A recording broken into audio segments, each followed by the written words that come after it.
Hello, do you like New Japan Pro Wrestling? Are you a Shin Nihon freak? If so, check out the Super J-Cast with Joel and Damon on the Voices of Wrestling Podcast Network. And even if you fucking hate New Japan Pro Wrestling, listen to the Super J-Cast anyway. Not just for our great show reviews, analysis, and pastrami sandwiches, but there's also usually some dick jokes somewhere in the obligatory opening 30 minutes of absolute nonsense we chat about every single week. That's the Super J-Cast for all the best talk about New Japan Pro Wrestling, crisps, and pornography. This podcast is a member of the Voices of Wrestling Podcasting Network. Visit voicesofwrestling.com to hear the rest of our great podcasts, as well as show reviews, columns, opinions, and updates across the world of wrestling. Here we go!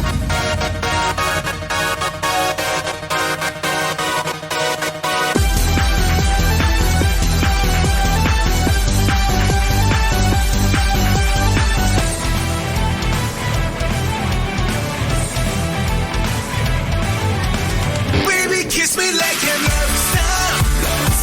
So I'm a cowrie. Whoa, kimi no kata omoi, namida no shukure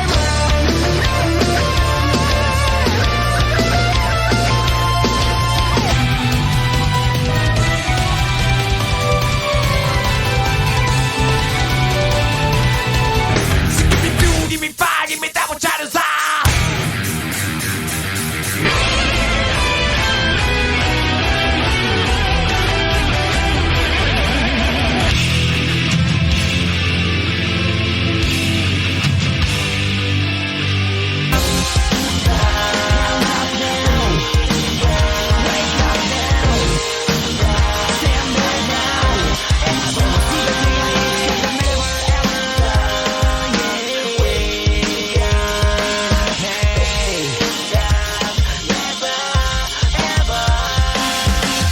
You're listening to the Emerald Flow Show on the Voices of Wrestling Podcast Network. Welcome to episode 62 of the Emerald Flow Show. We're a podcast on the Voices of Wrestling Podcast Network. You can follow us on X at Emerald Flow Show, and we're on Instagram there as well. And you can listen to us on all of your favorite podcast apps. Leave us a 5-star review if you're on Apple Podcasts, and you can donate to the show at voicesofwrestling.com/donate if you're feeling generous. I'm Gerard here with Paul. And Paul, I was just looking this over, and this might be the biggest run sheet we've ever had. Yeah, it's very, very, very, very long, and it doesn't help that I'm literally in the busiest period possible at work, and also like completely overloaded my entire weekend as well. So we basically have to you've got a record birthday now. coming up and everything. Yeah, well, actually, that one was yesterday, but the party okay. is on Saturday. So it's yeah. Well, happy birthday, even though it's in the middle of a busy week. So I guess we're going to start off with the somber news first. So Akebono passed away several days ago, and I mean, I guess it was like somewhat expected given how long and how seriously he had been sick. Actually, we don't even have an actual date of death, just that it's like it was sometime this month, probably within the last week or two. Sometimes in Japan, it's a few days before these things are publicly announced. And I mean, everyone assumes that this had to do with the heart failure that he suffered back in 2017. I mean, obviously, Akebono was the most successful foreign sumo ever, originally from Hawaii. I don't know enough about sumo, whether or not he's the biggest, most successful foreign sumo. I mean, probably I'm not a super expert about sumo as well, but yeah, I mean, just like based on how big of a deal he would always be like presented as and everything. Yeah, and he like, was the first. way he was treated. He was the first foreign wrestler to reach Yokozuna. Yeah, That so, is for sure. There you go. Yeah. And then so obviously, like once, I mean, sumo, you can't. It's not a long career, Nope. generally, for those guys. And I mean, often they do have shorter lifespans. And then so he like originally transitioned into kickboxing and MMA. starting with K1 and everything like that. Very famous fight at the K1 Premium 2003 show against Bob Sapp, which had like an absolutely massive TV rating.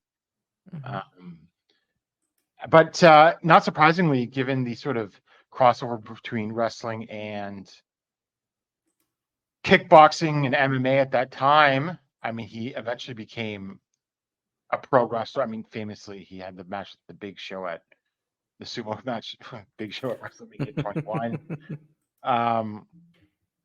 But that August of 2005, he showed up on the original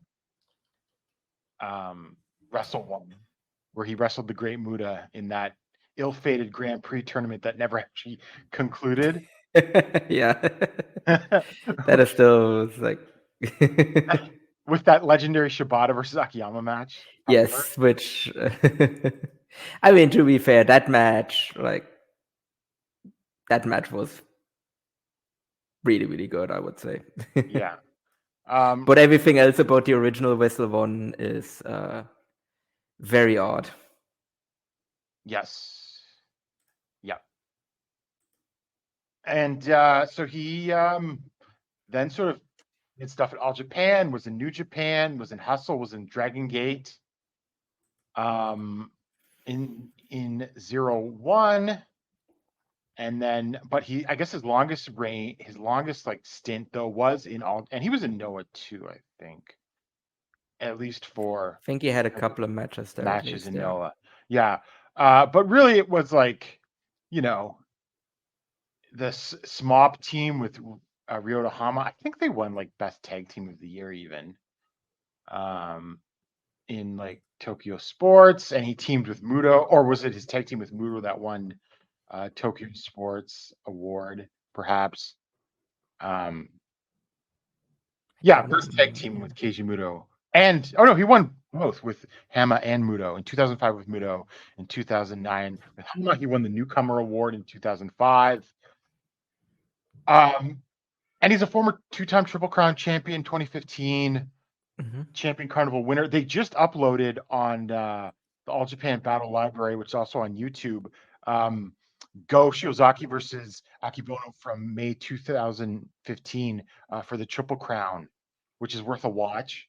And, I was somewhat impressed. I mean, a lot of people, this was announced, I guess, last week. So people have already said their things, but I was thinking that I was going to have this hot take, but I was actually somewhat impressed with the number of people that were like, well, if you could, all things considered, Akebono was not a bad wrestler at all. Oh yeah, no. I think he gets a really bad rap for like. I mean, look at his cage no match. good I mean, there's reason. people in there that are giving him like 8s and 9s, but the vast majority are not good ratings. No. Like he's probably one of the lower like ranked guys on there right now, which I think that doesn't feel fair. No, definitely not. I mean, to be fair, I wonder how many of these people are like just rating him based off of, like they've only ever seen the Big Show match. Yeah, he's got a 313. Like that's horrible. Yeah. Well, here's that's like all-time bad wrestler level. Here's a 4 from 2020, a 4 from 2019, a 0 from 2016.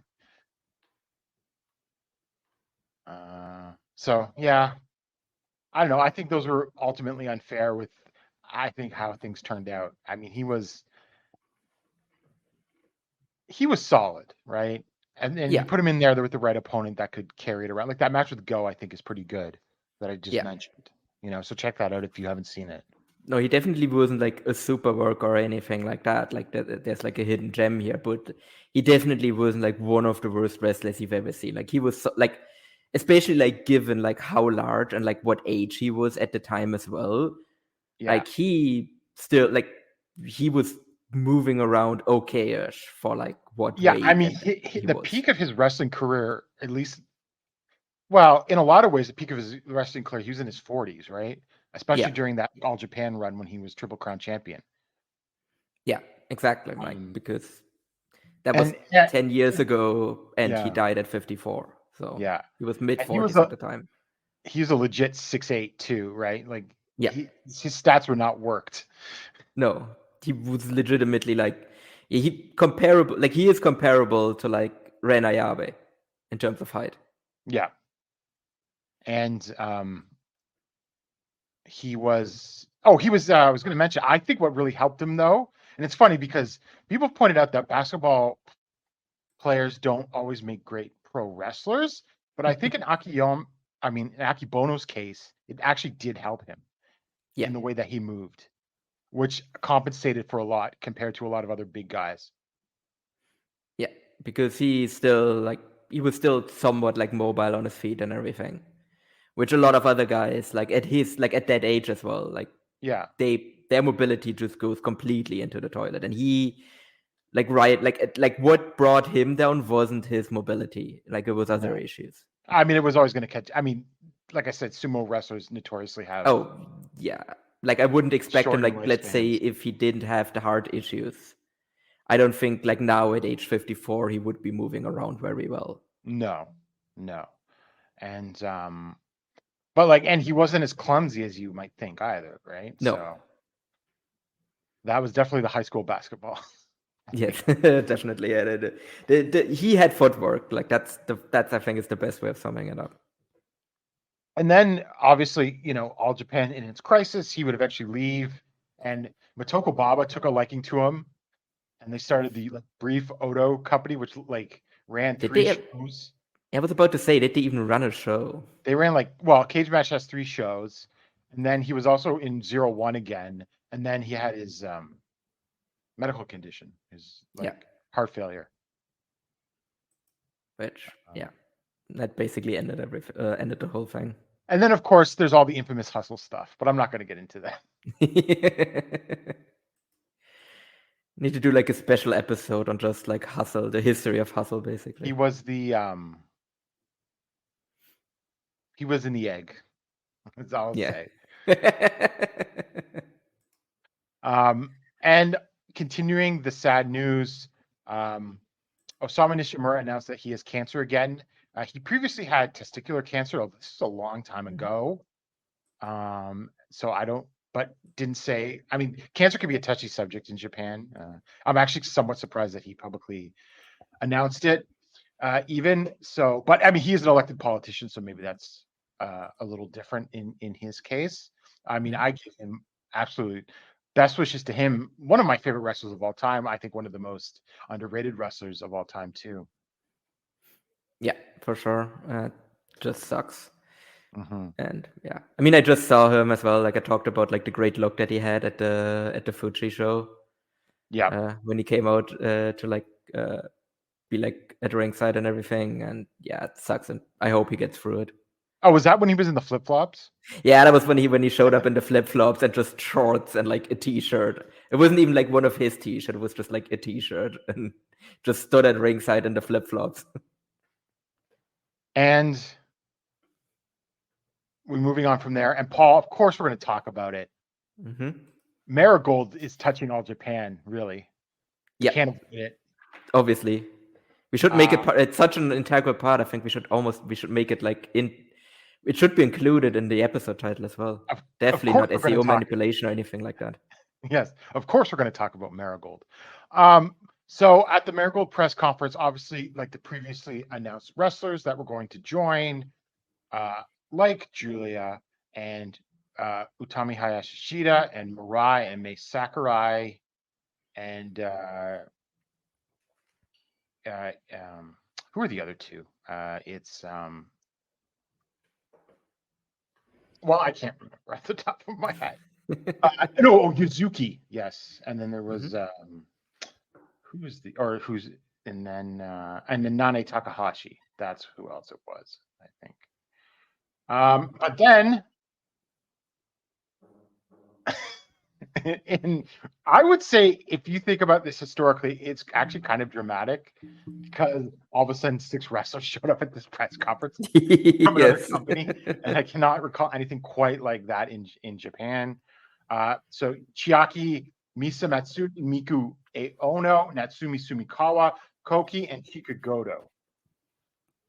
And they came with Fuka, who was like the trainer at Stardom when it began. So I mean, Rossi's reassembling the band. He's got Nane Yes. and he's got Fuka back and everything like that. But a number of those women have been in the Actress Time matches in All Japan. Yeah, And so they still ran the oh, and I forgot, now Ishikawa was the other non Actress Girls signee that they announced. But I mean, what does this mean for Actress Girls in All Japan? I mean, they did. I mean, we're gonna touch on it later, but like they were at the opener for the Champion Carnival, and yeah, but again, like the roster is like severely depleted now, and also like with like Well, recently, here's the like them thing. seeming to. They have a big roster, but that's like their Yeah. best talent. Yes, exactly. Like it's not like the people that are left over there. Like even if it's an opening match, I don't necessarily think you can put a lot of them out there. But again, I mean, recently, right, we've seen the fences getting mended with Evolution and everything. So Yeah. if you want a very convenient excuse to just basically like dump Actress Girls and like get the Evolution girls back on the shows, there's your perfect out essentially. Yes. Because you made an agreement with a promotion that had very different talent than what is there now. Yeah. Well, and also it turns out that none of them were under contract. Yes. And they wanted to be more, they wanted to be pro wrestlers more, like just do more pro wrestling. Than instead of playing pro wrestling, which wrestlers, is and then dancing, yes, singing. But also I think this ties into other things because Marigold is going to air on Wrestle Universe. Mm-hmm. And so, but it sounds like from what we know, this is all Rossi's money that he got from when Stardom was purchased. Yeah, which is a tremendous like grift. It's just sell your promotion, stick around however long you agreed contractually, then leave, take a good chunk of the talent and start your own promotion again. And then, I mean, with this airing on Wrestle Universe, like, do we think that his ultimate plan here is to just sell this to Cyberfight and then do this again? Well, Paul, it has been revealed, Fumi Saito on a podcast mentioned that Rossi goes in for dialysis twice a week. Oh, well, okay, then probably. So that's out there publicly now. Yeah. And I think he had a mild stroke a couple years ago. Okay, so this is basically him just being like, okay, I feel creatively stifled by Bushiroad, so I'm just gonna take my money and do like the stuff I actually want to do now while I still have time. Yeah. And maybe Cyberfight will buy it. Yeah, I mean, that might still happen anyway, yes. Yeah. I mean, Shinjiro Takagi said he wanted to do a more serious Joshi promotion as opposed to Tokyo Joshi's idol format. So that could be the opening for it type thing. And of course, really, Marigold's first matches as Marigold are going to happen in a no ring. Oh yeah, that's true. Yeah, the Sumo Hall show is before the first Korakuen. Yep. And in terms of what All Japan is doing, I should know. I wanted to watch some of the matches from the show because I wanted to watch Zones versus Takumi Iroha. But Dan was on the last Evolution show from like 2 days ago. Yeah, I saw that as well. And so was Suwama. And Suwama has restarted his bickering with Unagi. Ooh. So who I thought was notable that she wasn't there for Marigold, or at least isn't yet. She could be one of those exes. Yeah, very well, yeah. Yeah. Also seems like there's, at least for like non-contracted talent, currently no hard barrier between Marigold and Stardom. Because Suri is going to be on the next big Stardom show, and she's also facing Julia. Well, I mean, she might not get called back. Yes, but she is actually in the IWGP Women's Title match. Yes, which I think should give away the results of that match. Yes, it would be extremely funny though if she wins and then shows up on the Marigold show wearing the IWGP Women's Title. Yeah. So I think, the fallout from this is going to affect sort of Noah and All Japan, interestingly enough, in certain ways anyway. Do you have anything else on Marigold? I think that's the stuff relevant to us. So I'm just going to touch on 0-1 real quick. Oh, Paul, you somehow fall off the stage. Yeah. My browser window for some reason refreshed. Oh, okay. Well, it was only a couple of seconds, so we're good.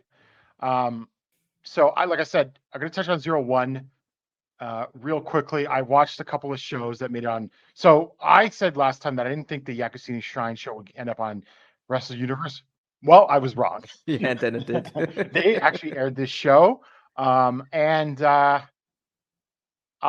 it was fine. I thought the best match was Real 0-1 versus Team Noah. Masato Tanaka, Takuya Sugawara, Yasu Kubota, and Satsuki Nagao, defeating Go Shiozaki, Muhammad Yone, and Atsushi Katoge and Hiroki in 1714 when Nagao used the Impact Flash on Yone. And then there was the World Heavyweight title when Saito beat Chris Weiss. This match was very dry, I guess. Nah. I can't call it good. I can't call it horrible either, though. And then sucks. Nagao would challenge Saito after the match. And then I watched. This was a doubleheader show, but only one. The evening show was on Wrestle Universe, and this was a Noto Peninsula Earthquake Charity Pro Wrestling Keep On Running show. And I thought the undercard was very dry. There was a 6-man elimination match that was Junya Matsunaga, Shoki Kitamura, and Takumi Baba versus Real 0-1, Takuya Sugawara, Yasu Kubota, and Yoshikazu Yokoyama. That wasn't bad. And then in the main event, Chris Fights and Satsuki Nagao defeated Akitoshi Saito and Mohamed Yone. When Nagao pinned Yone. That was okay too. But here's my takeaway from all of this. It's a very dry promotion. Yeah, I don't think I've heard anyone talk about. Well, I mean, obviously we didn't really have access to all that much footage, but No. I haven't heard anything getting hyped up at all from like Real 0-1. And there was like the one show that, like the first one that they put up on Wrestle Universe, I tried to watch that one and I got like 2 matches in before I kind of had to tap out. Like if this company were to go under tomorrow, I mean, there's not many people that are worth anything. Yeah. Okay, Takumi Baba is a good junior. I would take him. I would take Junya Matsunaga. Mhm. And of the old guys, just Masato Tanaka. Yeah, and he is also slowing down now, like Yeah, a little bit. a little bit. He had a great match with Josh Alexander True, but on Mania yeah. weekend. So No, but this isn't like, for example, like a Big Japan, where like if Big Japan were to go on, that there's like a bunch of talent that would all of a sudden have to like that, or that probably people would be like trying to pick up. Or same with 2AW, even like there's more talent there that people would probably trying to pick up than there is with 0-1 at the moment. Oh, for sure. Yeah. So like those are like the only 3 names that I would like be like, you gotta sign them or something. If you were like an All Japan or even a No or something, right? It's just I don't know. I'll keep watching what they put up, or at least the main events. But you do not. All I gotta say is, do not rush out. And, I'll watch whatever you will recommend. Basically, is what I will stick to. and don't feel like you have to watch anything. Like if it's a Team Noah versus Real 0-1 is usually going to be fine. So watch that stuff. But I cannot recommend these undercards. Yeah, they sound very dire. Yeah. And then we go to DDT April Fool. Paul, how much of the show did you watch? Nothing, because work is crazy. So I wanted to watch at least some stuff, but I couldn't fit it in, unfortunately. So I got to say, they had I don't know the whole details of the story, but it was an unpaid Rumble called the Unpaid Rumble Final, which Unagi Sayaka won after throwing Shinjiro Takagi out of the ring in 22:43. But this was like a Rumble of like, they must be like basically like University Wrestling Club members. And then also, but some of them looked a little too old to be in university, if you know what I mean. So I don't know if they're like the backyarders as well. But some of them were like not bad, but there was also people like someone was in Asuka gear. There were 2 Yuji Nagatas, and one of them was really good. And in terms of like kind of looking like a skinnier Yuji Nagata, and he had like pure white contacts in. Oh, So you what? just do like the eyes roll back in the Yeah. head thing. Ah. So that was really funny. So I just got to say, like, it was kind of cool to watch this, just in terms of this like raw talent. That like some of them were like awful, but some of them like were out there trying to like do crazy stuff to get attention. I mean, hey, So that's one way of like recruiting talent. it's kind of like worth watching just from like this is just really unique. What else do I have to say about the show? Okay, D-Generations Cup final. Toy defeated Rukia with the Kojima Impact in 10-22. Solid match. I feel like they probably should have gotten a couple of minutes, more minutes even. Like they worked a really like good hard-hitting pace, but it was like they had this like, I don't know how to put it, like they were on like a 7 out of 10 intensity through the whole match. So it was like, okay, so this is pretty good early on, but then it just never sort of like picks up type thing. But it was still like 3.5 stars. I'll give it type thing, right? Solid enough. Special singles match: Shinya Aoki versus Chihiro Hashimoto ended in a time limit draw, 15 minutes. This was awesome.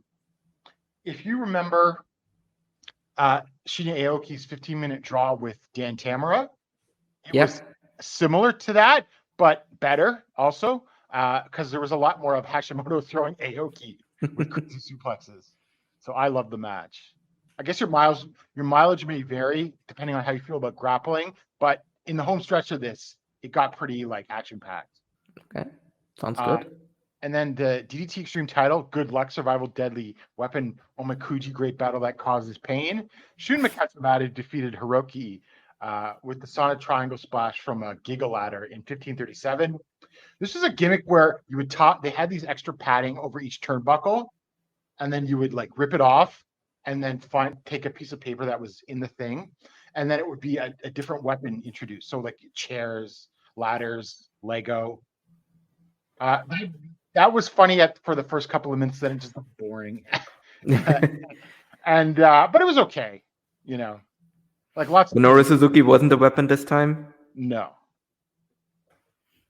Because I remember they did that once, and then Minoru Suzuki was one of the weapons. Right, yes. But I don't think you have to go and rush out to this one. It just sort of got a little boring in the middle, and then they did crazy spots at the end. But the splash from the top of the ladder was awesome. And then for the KOD tag team titles, Tetsuya Endo and Yuki Ino defeated Jun Akiyama and Tomomitsu Matsunaga in 9:49 when Ino pinned Matsunaga with a lariat. This is a sprint, really good, hard-hitting, bit of a hoss battle between Matsunaga and Ino. And once again, I thought Ino was a standout here. Just a really great, you know, not like a big defense, but this is just, I thought, a very solid tag match.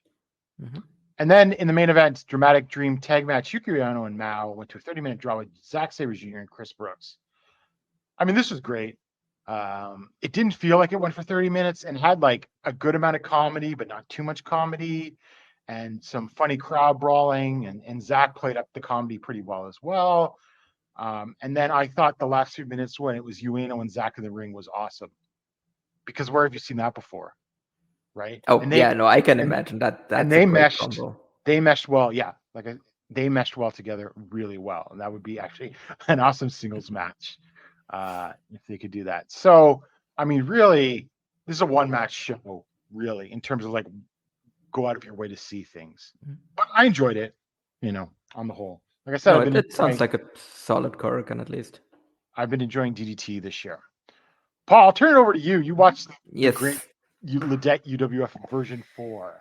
Yes, once again in front of a half-full Shinjuku face, like all of the other Ledet UWF shows. So kind of gonna go through things a bit. So in the opener, we had Tetsuya Izuchi and Yutaka Kobayashi go to a 15-minute time limit draw. I mean, it was solid. Yeah, I kind of like some of the stuff that Izuchi was doing and everything. One thing though that bothered me is Izuchi just turned heel and he did like shake hands with Yutaka like after the match, when like after he went to a time limit draw. Like I get that the UWF shows are like in a weird way like their own universe, but I think it's still weird to like have your like freshly turned heel, like do sportsmanship stuff.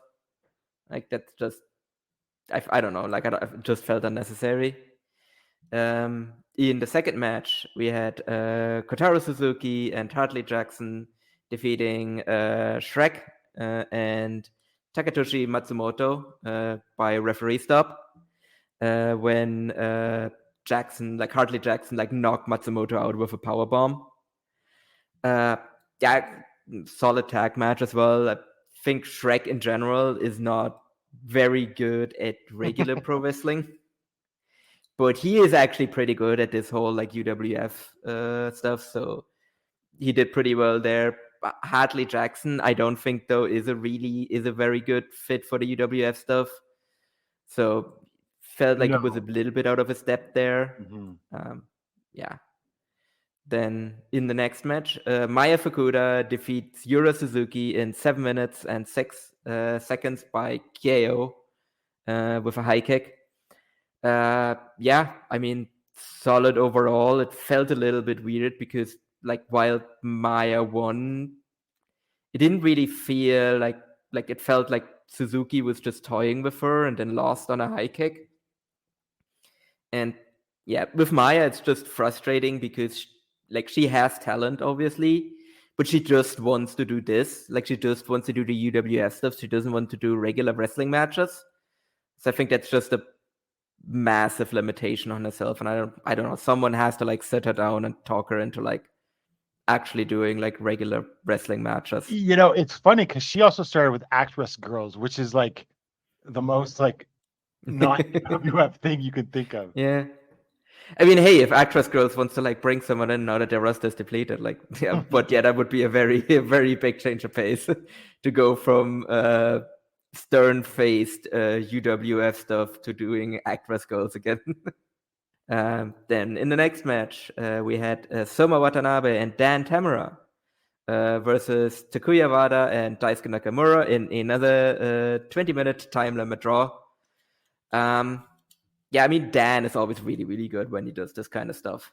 I think Dan is a really good like mat worker, and yeah, I feel like Ken could actually I feel like he still needs to find like the right balance, like for his own wrestling style, because he is really good when he does the power stuff. He's really good when he does the grappling, but I think he like does one or the other too much whenever he wrestles. So I think if he actually would find like the right balance, it would be a lot better. But yeah, he did really well here. Then it's funny because he's the better also shoot fighter on his team. Yes. Oh yeah. I mean, that's without a doubt. that is an absolute no contest there. If Dan and Soma face off, Dan is just like beating the shit out of him really fast. So then in the first kind of notable thing I would say on the show, we had Masakatsu Funaki defeating Yu Iizuka in 46 seconds through referee stop. So basically my thing at first was like, oh yeah, so like Funaki is not getting paid by the hour here, because basically what happens, they do like a little bit of a face off and everything, like a few like testing kicks, and then Iizuka goes for a takedown and Funaki knees him in the face and they call the match off. But it then quickly became apparent that was actually a shoot knockout, where I guess, yeah, Iizuka didn't expect Funaki to like do like a knee strike or try for a kick or whatever, and he just caught him straight in the jaw with a shoot knee, and they had to stretcher Iizuka out.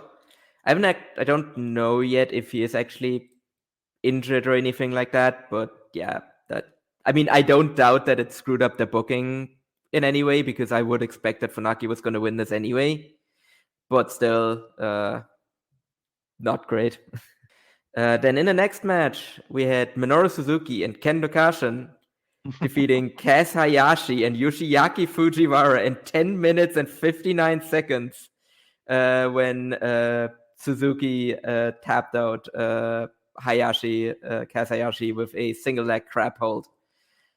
Yeah, I mean, basically the way they framed this one as this was like Kaz Hayashi's last fight. Because I presume it's like his last like UWF rules match. Yes, very well known shoot style wrestler. Yes, that was also very apparent here because he was not very good here. Like, great pro wrestler, not a great shoot fighter. Kendo Kashin stinks. Yoshiaki Fujiwara is 1,000,000 years old, and Minoru Suzuki didn't really give a shit. This was way too long. I didn't like this match at all. I was just I drifted away. I had to like basically force myself to pay attention to this one. And then in the main event, Takanori Ito defeats Hikaru Sato in 12 minutes and 57 seconds via referee stop. So yet again, I do actually think this was the intended finish here, because Ito also cut like the post-match promo and all of that, and a bunch of people got in the ring. So I don't think the booking got screwed up here, but this was the second stretcher drop of the evening. Basically, the finish of this was Ito has Sato pinned down on the ground, and he does like open palm strikes like straight to Sato's head. And I guess he laid them in a bit too hard because Sato basically goes limp and like the ref has to pull him off. And Sato was also basically down for like after the match as well. You could kind of see him try to come up a bit, but like not being able to. And then they had to stretcher him out as well. And Shrek, actually another thing that kind of like tipped me off that was not what was intended here as well, is like Shrek came into the ring and he like basically did what Akiyama did with Nakajima after he knocked out Endo.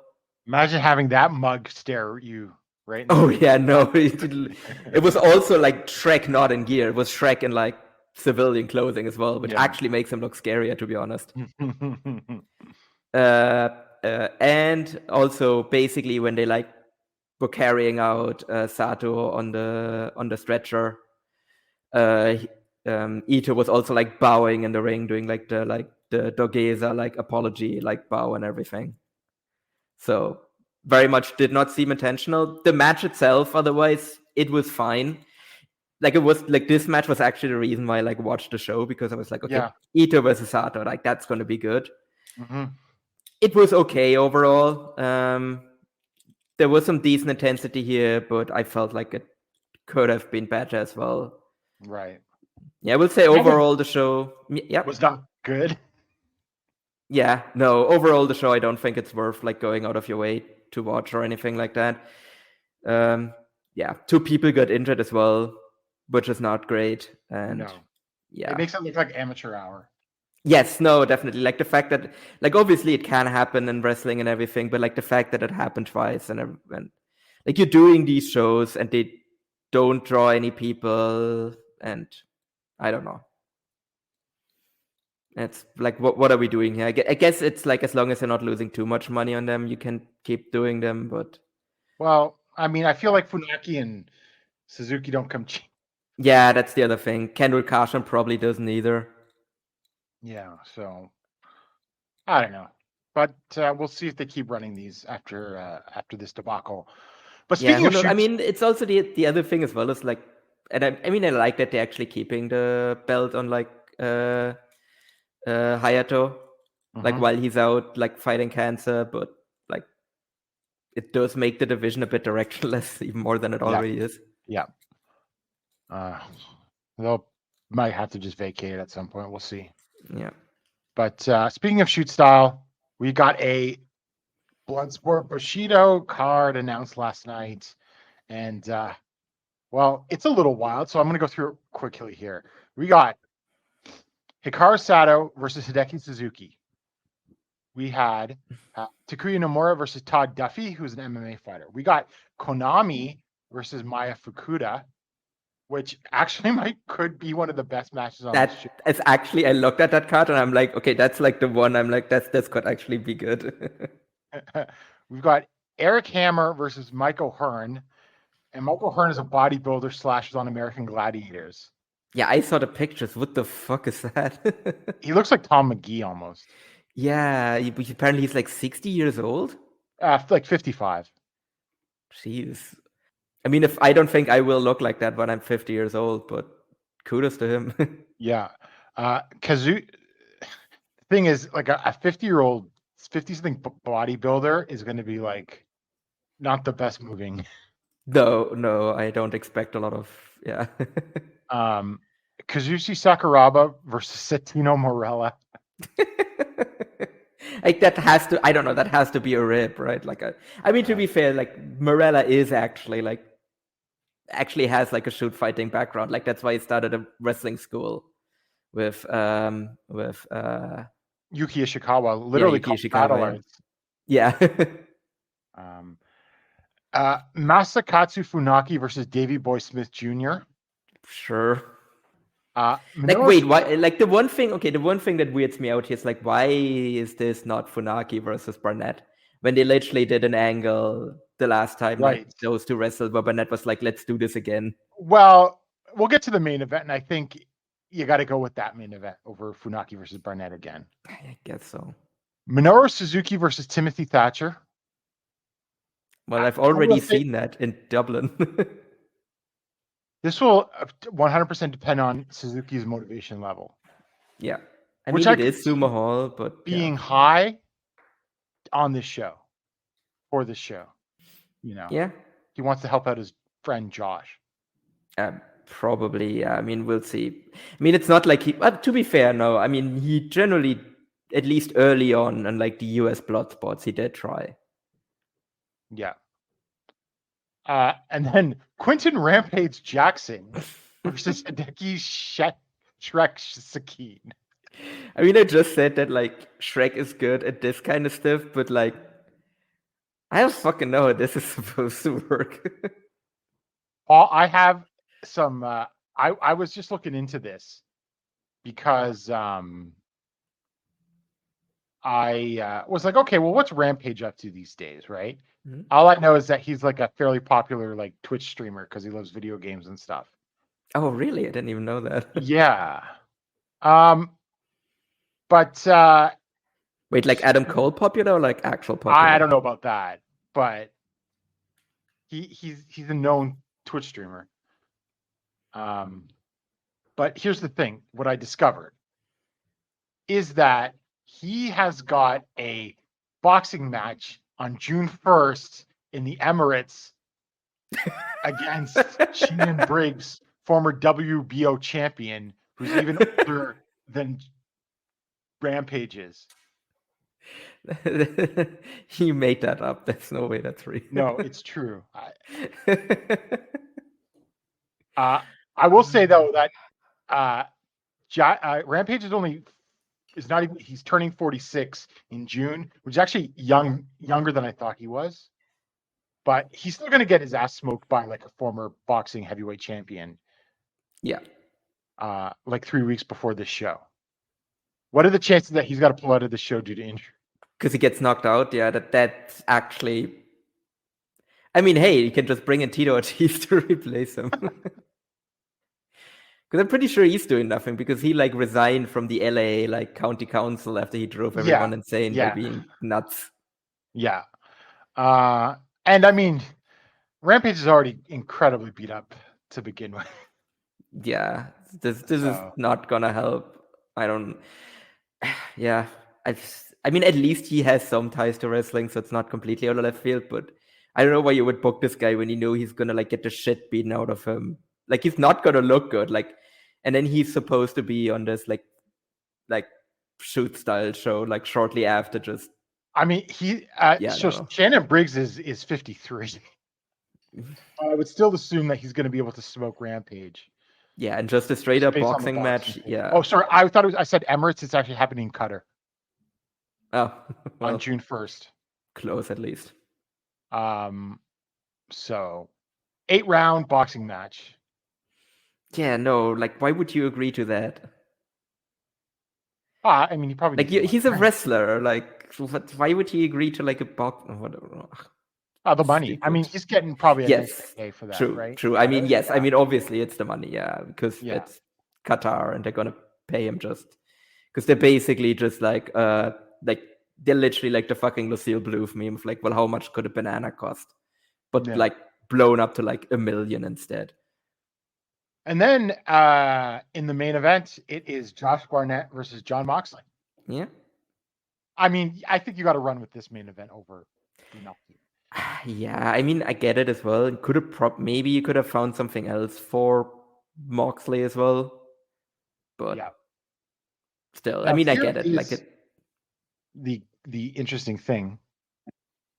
Hmm? I'm assuming that Mox is winning this, though.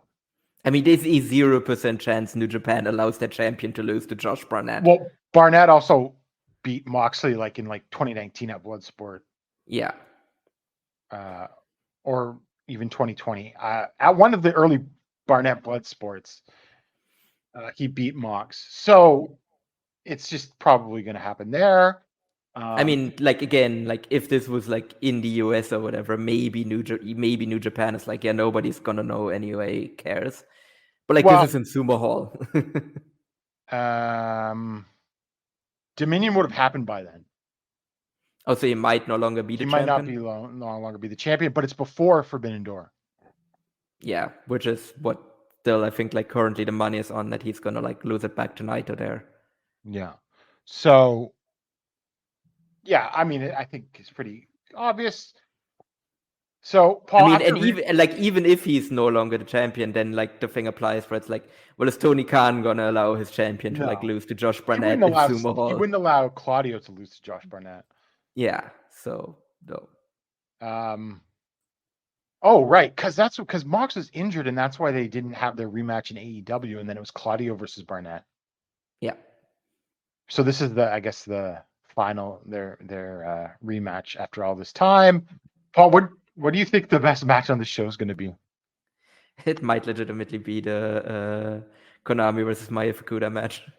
Yeah. I mean, I guess Thatcher versus Suzuki, depending on like Suzuki. Sato versus Hideki. Yeah. Actually, maybe.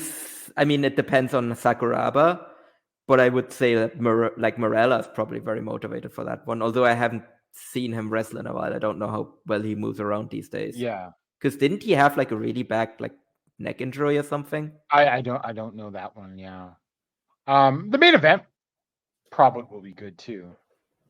Yeah, I mean, I did like the first Josh Barnett Moxley match. Yeah, Moxley Bloodsport. Yeah, and then Barnett will try in that sort of situation, the main event of his own show. Yeah, for sure. But what do you think? What do you think they're going to draw with this, though? Well, you got Mox now. I'm going to say 3,000. Is 3,000 too high, or do you think that's a wild dream number? I don't like. I mean, maybe it's like because to me, like the shoot style stuff never draws well. Yeah. Like I was actually more thinking comparable to like the Great Show. And what did that draw? The Mega Show, not well. I don't remember that much. I don't remember exactly how much it was. Luckily, it's very easy to find. 2,215. So I could see them. It'll outdraw that, I think. Yeah. Like it's bad if they don't. No. Yeah. Well, I mean, here's the thing. We don't know who's financing this. Yes. We don't know if this is going to be a case, and it could very well be of sponsors buying blocks of tickets. I could absolutely see that for this show. I mean, that could very well happen, yeah. But I mean, maybe you would have, because again, like, because he did it with Lidet, right? So I don't know. To me, it's still Lidet still had a hold on another Sumo Hall show, and after they ate shit on the last one, they were like, "Yeah, okay, you can have it." Yeah, that could also make sense. Well, if it's hey, Maya Fukuda was on that one as well. If it's if Lidet is behind this, then I think it's a slightly more legitimately financed show. Yeah. Which will probably be worse in terms of the attendance then. But yeah, so we'll keep our eyes on this one. Oh yeah, for sure. I mean, I think have they announced that if people can watch this show at all? I think it's going to be on some sort of pay-per-view, but I haven't seen the details yet. So I don't know, or if they haven't even released them. So, yeah, we're finally going to transition over to Noah. But before we start into the recent shows, Paul, you have a report of seeing Taishi Ozawa in Berlin. Yes. So I went to a GWF show last Sunday where Taishi Ozawa faced off against Bad Bones John Klinger. Wait, is that the Who- guy from the Bloodhound Gang? No, that's Evil Jared, but he's in a faction with Bad Bones. Oh, okay. Yeah, so, by the way, so I should mention it as well. So, for those of you that know the band The Bloodhound Gang, I would probably say you have to be probably over 30, right? Like, I don't think anyone under 30 knows The Bloodhound Gang. No, I don't think so. So Evil Jared, the guitarist of The Bloodhound Gang, moved to Berlin a couple of years ago, and then he's always been a big wrestling fan, and then he just kind of like started. I think at first he just like accompanied people to the ring, and then he kind of like got into it, and like now he's like an opening match guy on GWF shows. And he's in a faction called Die Blutsbrüder with Bad Bones John Klinger, who people might remember from his run in TNA and him being like a top guy with WXW for a while. And now he's like in GWF and he had a match with Taishi Ozawa. Ozawa looked good here. He did some breakdancing for his entrance. And he got over with the crowd pretty quickly as well. The match itself was fine. Nothing really major. Ozawa like sold for a good bunch of it. And then he kind of caught Bad Bones on a roll-up and actually won the match. Which is notable because Bad Bones is actually like the like record champion of like the GWF.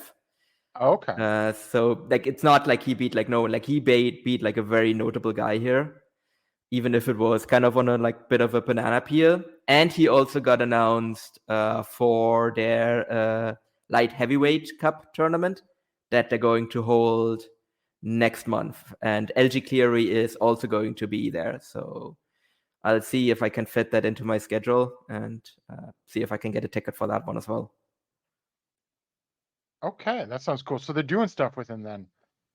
Yeah. Seems like they're gonna want to do stuff with him. I'm actually wondering if they're gonna like have him and LJ face off as well. That would be kind of interesting. But yeah, no, definitely. And he's getting like I've looked at it as well. Like he's getting bookings like all over Europe now. So seems like he's definitely getting like some good exposure on his excursion. Okay. So then we head into Noah proper. Sunny Voyage 2024 on April 7th at Edion Arena, Osaka. Number 2 in front of 448 fans, and that is not a good number. No. That is a bad number. That is, yeah, they should be, for this show, they should have gotten like 800-900 at least. Yeah. I mean, they had a major singles match on here and like a tag title match and all of that. I think like New Japan has claimed like a little over 1,000 at times in this building. So that is not good. So we start Tadasuke defeating Yu Owada in 5:55 with the Fuyuki special. I thought good opener. It's sort of funny. I thought that they would have moved Fukuda out of these like 5-minute opening matches by now, though, because I feel like he's sort of above that now. Like he should. I'm not saying he's going to get wins, but like he should at least be in like more competitive tags or something. And I mean, hell, he has gotten wins. So. Oh yeah, that's right. Yeah. So it's not like he's completely winless now, but I guess maybe it's like again similar issue that All Japan had with I'm blanking on his name now. The latest trainee that just took over the dojo. Little Kawada. Inoue?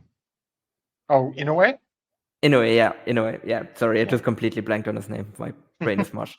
Inoue, like where like basically he was like still in openers and losing just because there was like no one else they could put in there. And I guess maybe Obada's in that position right now.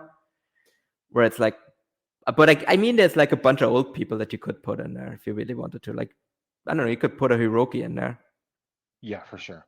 And then in a three-way match, Hajime Ohara defeated Alejandro and Junta Miyawaki in 8:54 with the finish forearm from Ohara on Miyawaki. Perfectly fine, completely forgettable type thing. Yeah. Yohei defeated Atsushi Katoge in 8:56 with a drop kick. I thought this is somewhat of a surprising result. Because I would generally say, like, even with Yohei being a champion, Kotoge, I would say generally I would say is like higher on the totem pole. Katoge is active in the heavyweight tag division. Yes, that too. That's sort of the idea. And honestly, I mean, it was fine, but I didn't think there was much to this match. I thought it could have been a lot stronger. I was expecting more out of it. Yeah. No, it definitely didn't seem like both men were like super motivated either. Yeah. And then next up, Hayata and Shuji Kondo defeated Daka and Yoshinari Ogawa in 9:46 with a crucifix hold from Hayata on Ogawa. Actually, this wasn't bad at all. For I guess what my sort of expectations of going into the match and everything like that. We're slowly turning a corner on this stuff, I think, in the junior division. Oh yeah, I mean, especially since Hayata might be moving out of it a bit as well. Well, and also the match lengths are Yes. they have been reduced, thankfully. Alpha Wolf defeated Ninja Mac in 13:31 with the Wolf Driver. This ended up setting up something we'll get to in a little bit. But again, I thought this was pretty good. Maybe not quite as balls to the wall as I was expecting, but it was a perfectly solid flying match. Yeah, pretty much. Although I do think the title match was a bit better later, but yeah. Yeah. And then Keno, Takashi Sugiura, Masa Kitamiya, and Shuhei Taniguchi defeated El Hijo, Dr. Wagner Jr., Naomichi Marufuji, Daiki Inaba, and Uka Sasaki in 16:18 with Keno using the PFS on Inaba. This is your Noah multi-man special. Very solid match, very good. Not blow away or anything like that, but notable though that Keno pinned Inaba, not Sasaki. Is it though? To be fair, yeah, I mean, yeah, I guess maybe it isn't actually. Now that I think about it. Yeah, I didn't think so. And then Jake Lee defeated Go Shiozaki in 14:46 with the FBS. I would say I was a little let down on this. I thought Go was pretty good. Jake was Jake, and it just never got out of second gear. Yeah, I kind of was looking forward to this, and then it just ended up being a bit of a just complete nothing. And yeah, I mean, I guess at least you like established that Jake is above Go now, because I feel like they're kind of trying to like move Go down the card, and you need to do stuff like this for that.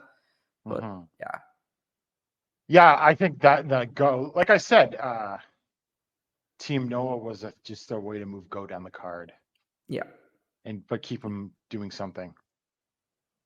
And then in the main event for the GHC Tag Team title, Jack Morris and Anthony Green defeated Kaito Kiyomiya and Reiho Oiwa in 1905 when Morris pinned Oiwa with the Tiger Driver. I mean, I thought this was great.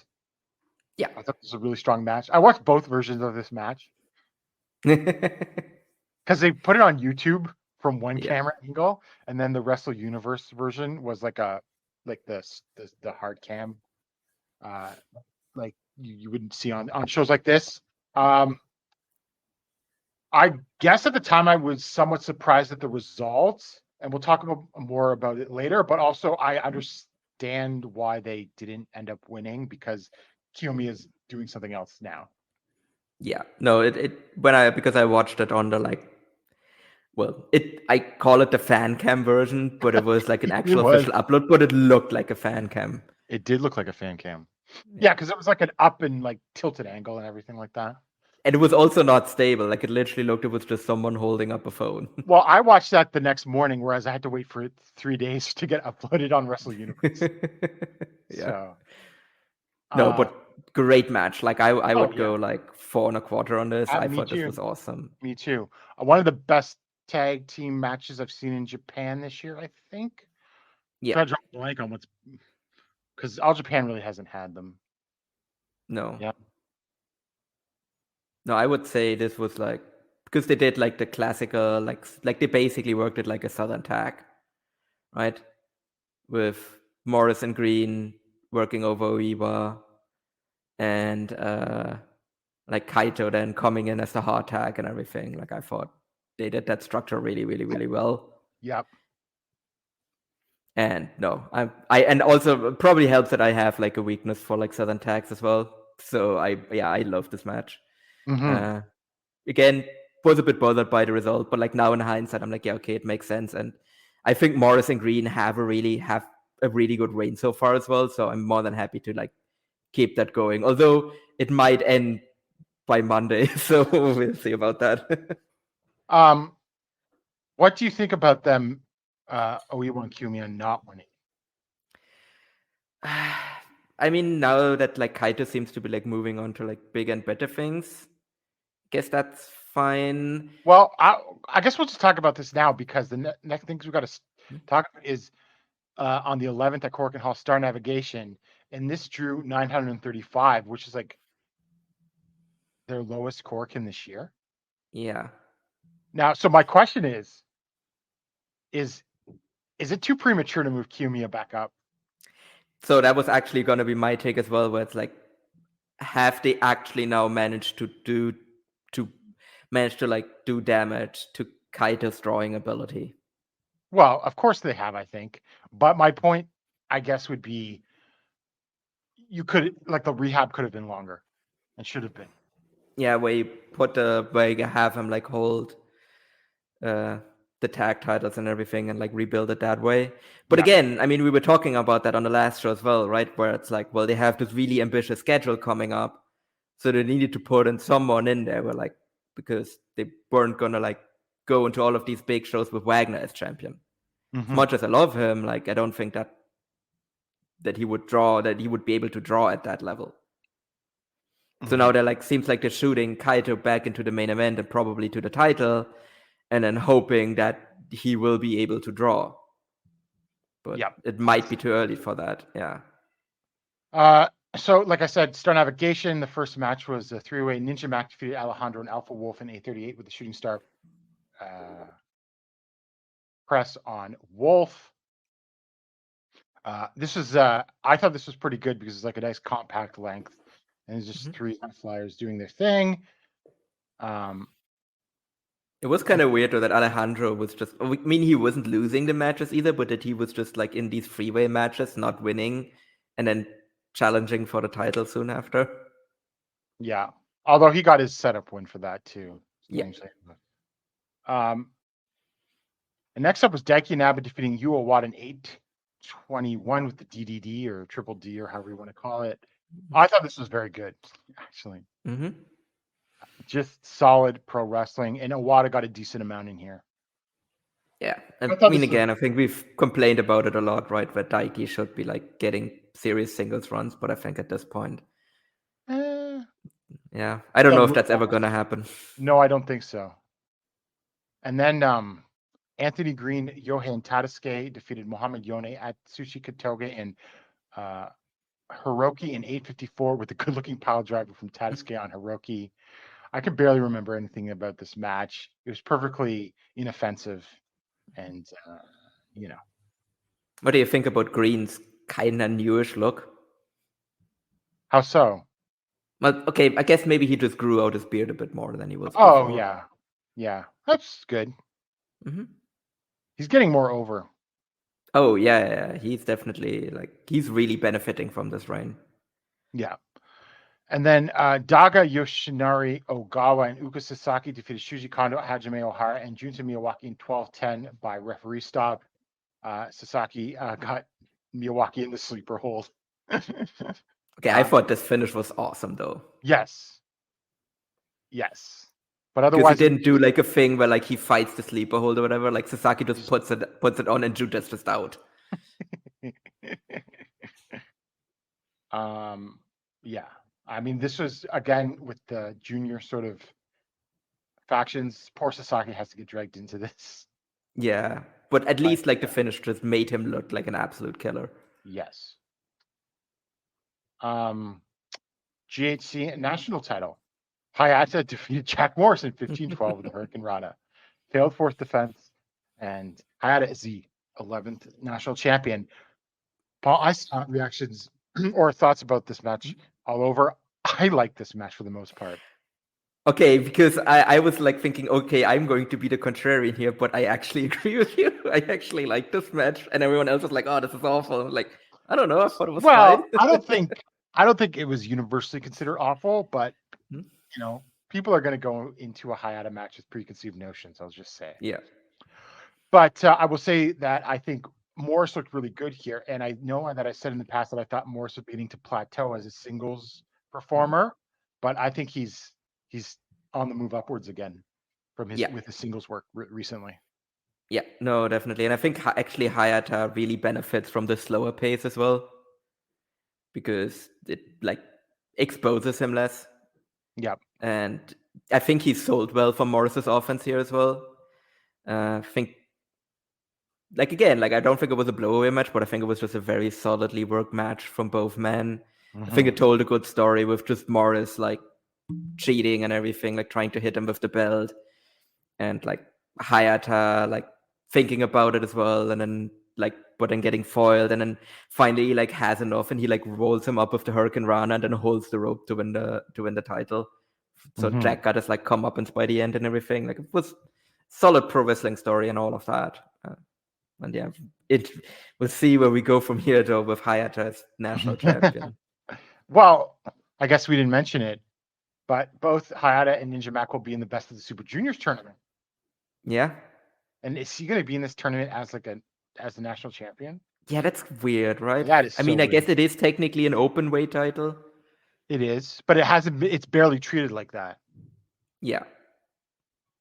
So it's weird. And I mean, so is this going to result then in Hayata actually getting out of his block, which means that Noah does more work to protect Hayata than they do protecting Kaito? That could very well happen. I don't know. Are there semis in this? Oh, I think so. I don't remember exactly if there are or not.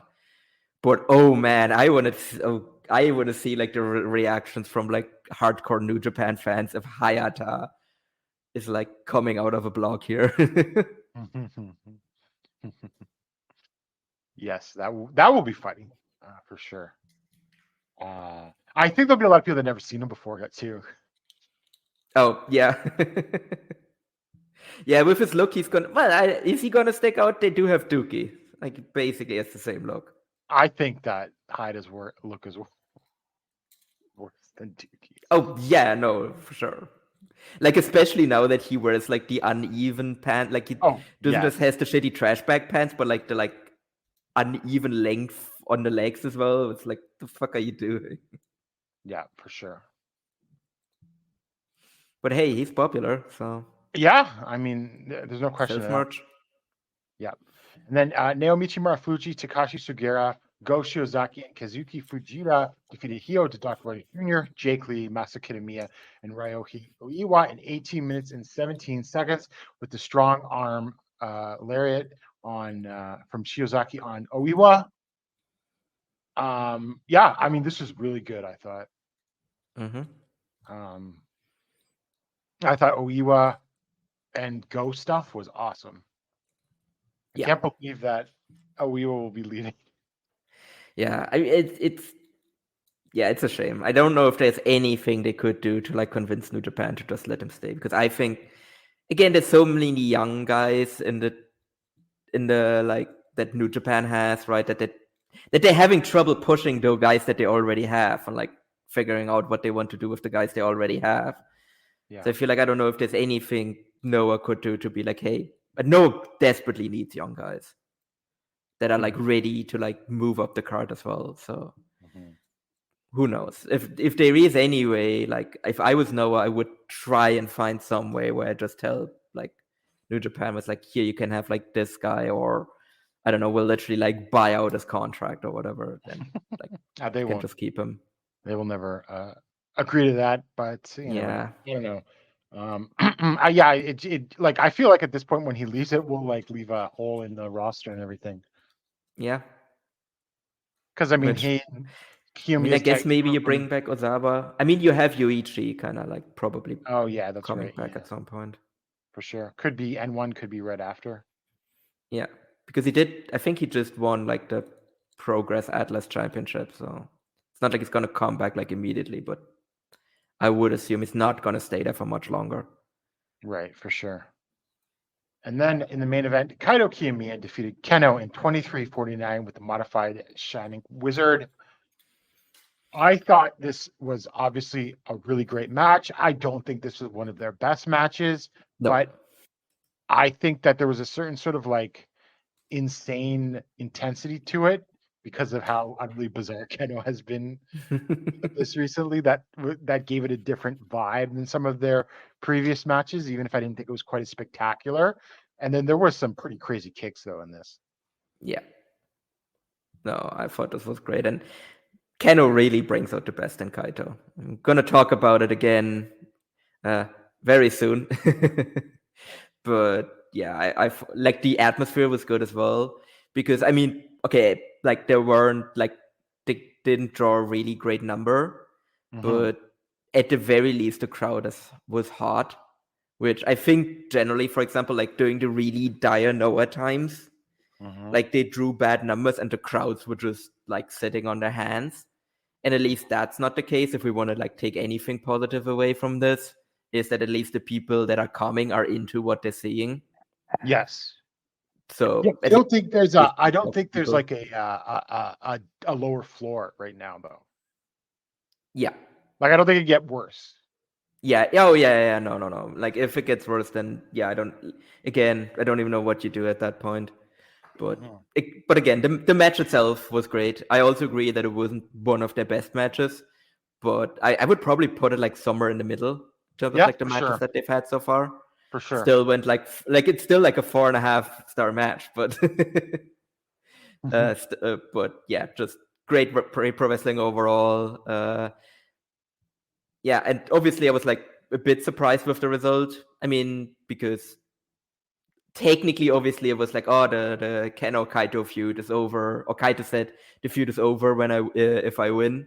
But I mean, it's very obvious that the feud isn't over, and I think actually it might have hurt, like Kaito saying that might have like hurt the draw as well, because I think a lot of people were like, yeah, there's no way the feud is ending here. Come on, man. No, but it's going to be, they're going to be best buddies for a while. Oh yeah, for sure. Very, very good buddies. Yeah, because that brings us to Noah Monday Magic Season 2, Episode 3 from this past Monday, April 15th. And hey, to open the show, what do you know? Kaito Kiyomiya and Keno defeated Masa Kitamiya and Daiki Inaba in 7 minutes and 21 seconds with a modified Shining Wizard from Kiyomiya on Inaba. I mean, this was pretty great for a 7-minute match. Yes, I loved this match. I loved everything about it. Because basically, like, Kitamiya and Inaba come out first, right? And then Kaito comes out. And the moment Kaito came out, and I was like, and like his tag partner didn't come with him. Yeah. I was like, oh, they're going to team him with Keno, aren't they? And then Keno's music hits are like, yes. And Kaito's just pissed off. Like, his energy throughout this entire thing was just, like, he took that energy that he had in the Okada feud and just, like, put it in here where he just, like, wanted nothing to do with Keno. And then Keno, like, after the match is like, hey, yeah, we're buddies now, aren't we? And Kaito's, like, having none of it. It's like tosses him out of the ring and just storms out. That is so funny. And the match itself was good, obviously. Although it's sort of like a bit of a sacrificing for Inaba and Kitamiya, who are former tag team champions, just to be propped in a story. Yeah, but I mean, I think it's fine as well. I don't think they're going to be hurt too much by that because these are like two of the biggest stars in the company as well. Yeah, so. yeah. And then, like, one of the big, like, just for quick, like, one of the big shows that they have coming up, like, during the summer, like, one of them is going to be main evented by these two, right? Like, Kaito versus Keno. Actually, yeah, maybe they will. Well, they got Budokan in July. Yeah. You know, like, you need a match for that. And this is the biggest match that they have. Yeah. And then Alejandro defeated Daga in 1 minute 19 seconds with a cradle. Alejandro sort of, attacked before the bell and got the roll up. And so that's just going to set something up later. Mhm. And then for the GAC Tag Team Title Open Challenge, Morrissey Green defeated Great Mummy 1 and Great Mummy 2 in 908 when Morrissey's a Tiger Driver and Great Mummy 2 for their 6th defense of the titles. I didn't really care for this. Yeah, it was very goofy. Yeah. And not even like that type thing. So there's Who do you that. think the mummies were? I don't know. I didn't even bother to think about it really. Okay. Do you think you know? I don't know. Like they didn't really do a lot of stuff that was like very identifiable, but I was thinking I think it might have been juniors. I think because they were pretty small, right? Like I think it might, like my pet theory is that it might have been like Yankee to Kenju, but someone said that like one of the mummies was blonde, so it could have also been yes, that's Yohei right. and Tadasuke. Yeah, it could very well have been them. And then Hayata and Uka Sasaki defeated Raihoyo Iwa and Yu Owada in 608 with the ghetto clutch from Hayata on Owada. Strangely enough, well, actually maybe not strangely enough, but I think Iwa and Owada is such a cool team, but there wasn't really much to this at all. No. Actually, if I just thought of it, if you want to do something with Oiwa, like, what if you have, like, would you have him like beat Hayata for the national title and then have him and Kaito as like your singles champions? Oh, that's an idea. Yeah, that's not a bad idea at all. And then we had Great Sakuya and Nagisa Nozaki went to a 20-minute time of draw with Miyuki Takase and Takumi Iroha.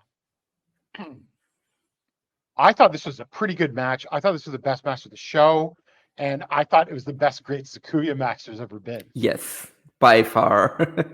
And that's because Iroha was just kicking the crap out of her. Yeah, because she didn't really do all that much, to be honest. No. But it was played like more seriously. Yes, it was an actual serious match. Yeah. I mean, there was a reason for that as well. Yeah. And then some music hit, and Rotsu Ogawa came out. And he got a big pop. Yeah. Which was funny. And then the rest of the Marigold roster, or at least the former Stardom Marigold, not the Actress girls, came out. And then they got into a brawl. This was also only like an hour or two after the Marigold press conference as well. So like this was fresh on people's minds. Yeah. Good booking, I gotta say. I mean, I thought it was a great angle. Oh, when Great Sakuya blew mist into Rossi's face. Yeah, because I was wondering, because at the Marigold press conference, Rossi was wearing this like really garish yellow jacket. You mean legendary yellow? Yeah, legendary as yellow jacket. And then he didn't wear that at the Monday Magic. And I was like, oh, why did he change out of that? And then he gets mist blown in his face. I'm like, that's why.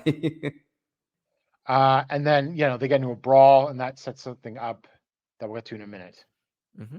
And then Jake Lee, Yohei, and Tadasuke defeated Hyoto Dr. Wagner Jr., Shuji Kondo, and Junta Miyawaki in 6:43 with the FBS from Lee on Miyawaki.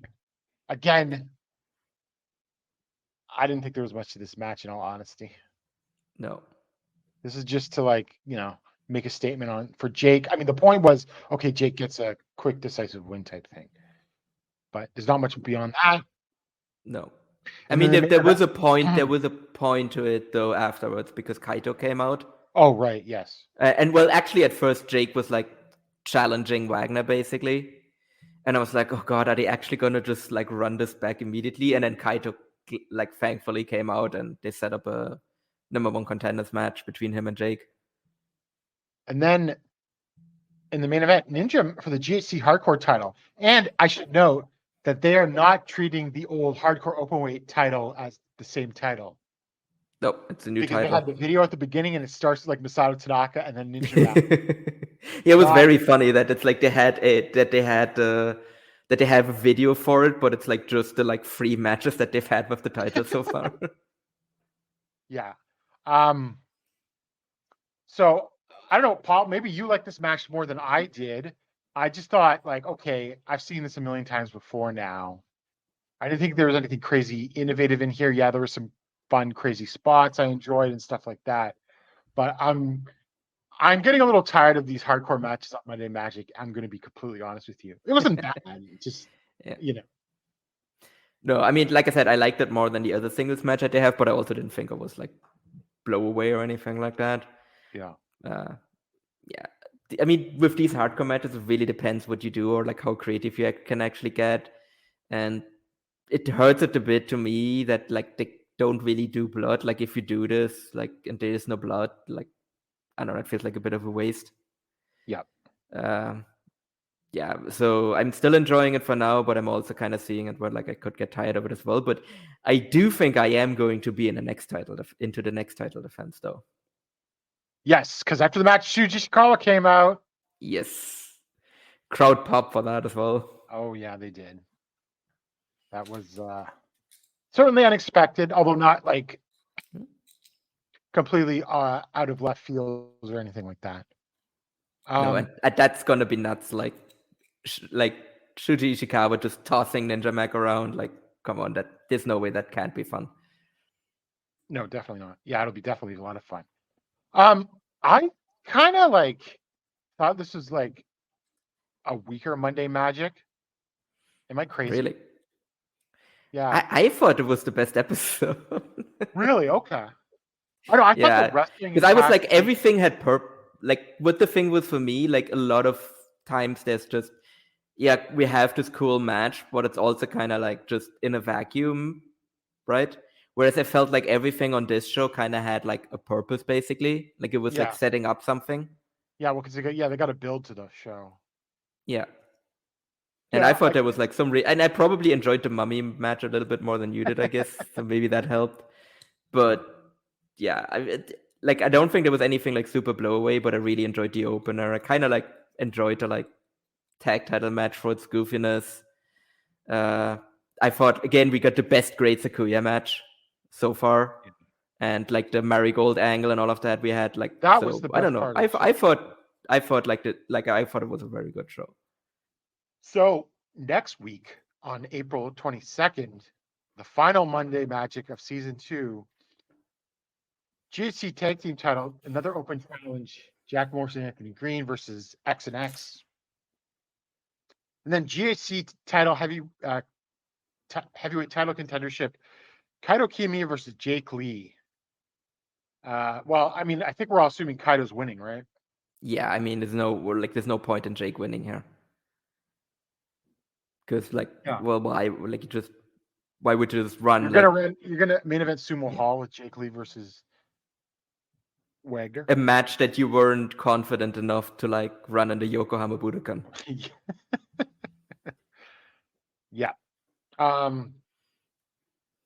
Interesting. Jake went a ways without doing any jobs, and then even after he lost the title to Keno, he rarely did any jobs.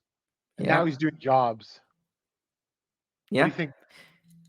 Do you think that augurs anything for his future? Is he just going to be the upper mid carder that the guy's got to beat for a title shot now? I mean, that was his trajectory.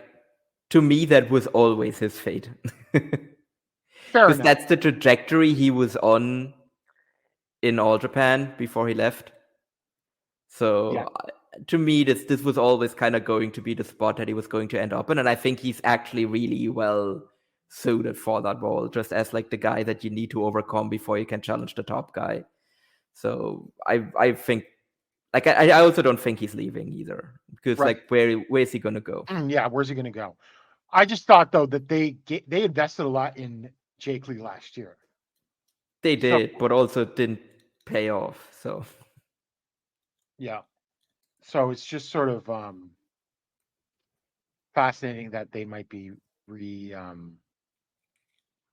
sort of. I don't know. I still kind of low key think he was the patsy that like took the fall for like all the bad houses, and now that they're actually trying to rebuild, they're like basically, we're gonna like keep you employed and we're gonna keep you like a relatively prominent position, but we're not gonna push you like to the top again. Yeah. Which is fair. So Yeah. one thing I'm curious about, like, I would hope that they are able to outdo their title match like same time last year. Yeah. Well, let's go to Wrestle Magic. Actually, sorry, just real quick. Yeah. The tag title match. Do you think Morris and Green are losing this one? Well, because if you do the open challenge gimmick, right, like it like basically like backfires on you eventually. but wouldn't you want to save maybe a bigger tag team title match where you could see them losing for this Sumo Hall show? I mean, maybe, but it could also just be like they like were like, oh, we weren't prepared because it was an open challenge, and then they like basically run the match back immediately at Sumo Hall. Maybe, but I don't know. I could go either way. I'm 50-50 on it at this point. I don't have any like clues I feel like I've been given that they're going to drop the titles next week. Fair. I mean, whatever, like even if they defend, then I assume like whoever they actually like either they're going to do another open challenge at Sumo Hall, or like whoever's challenging them for Sumo Hall is going to come out afterwards. Yeah. So we go to Wrestle Magic on May 4th. The more I look at this card, I'm like, I don't think it's quite big enough for Sumo Hall, and I don't think it's big enough to charge for a pay-per-view over like other like big Noah shows. Yeah, it is very weird why this one specifically is a pay-per-view. Unless they've got something crazy planned for this. Yeah, but then they should have already announced it because we're not that far out from the show now. No, we're not. Like just over 2 weeks away. Yeah. So, I mean, this is only maybe half of the card announced. But yeah, that's the other thing. We got super female legend Julia, Utami Hayashikita, Mirai, and Mei Sakurai versus Nagisa Nozaki, Great Sakuya, Miyuki Takase, and Takumi Aroha. I'm expecting big things out of this match. Oh yeah, I am looking forward to this one. This one could be really good. Although the outcome's a bit of a foregone conclusion. Like I don't think there's any way the Marigold girls lose here. No. But still, like that, these are like, I mean, even Great Sakuya when she's not doing the Stake and Fury is a pretty good wrestler. So if she's actually allowed to like work properly, I think this could be really, really good. Then GHC Junior Heavyweight title, Daga versus Alejandro. I mean, I have no reason to doubt that this will be a nice little match. Yeah, I mean, it will be a 3-star match. Maybe I could a 3.5. Yeah, maybe. Yeah, we'll see. But do we think that Daga reign is coming to an end here? If we want to do like a big crowning of Alejandro? Well, to be completely honest with you, I didn't really see, if it is Alejandro, I didn't see it coming. But I guess again, no one else has been built up either. Like it's not like there's anyone else that would have been more obvious to. Like the only guy that was obvious to take the title off of Daga was Eita, and he didn't win. So yeah, and Juta still sort of like I mean that's like a couple of months away from him being like a credible title winner. Yeah, I think it's a real possibility for sure. And then for the GHC hardcore title, Ninja Mac versus Tsuji Ishikawa. I am excited for this. Yes. It will be crazy. I wish the big dog would bleed. Yeah. It is Sumo Hall, though, where it's always difficult for that. I think Tsuji's winning. I think so too, actually, yes. Because like Ninja Mac is going to go away for a bit as well to do Best of the Super Juniors. Yeah.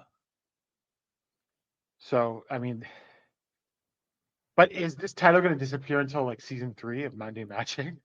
I mean, it kind of did, right? It kind of did, or like when it between season 1 and season 2. And I can't see them, like maybe they're going to do it out like Team Noah shows. Because I don't think it fits really well with like normal Noah. Yeah, for sure.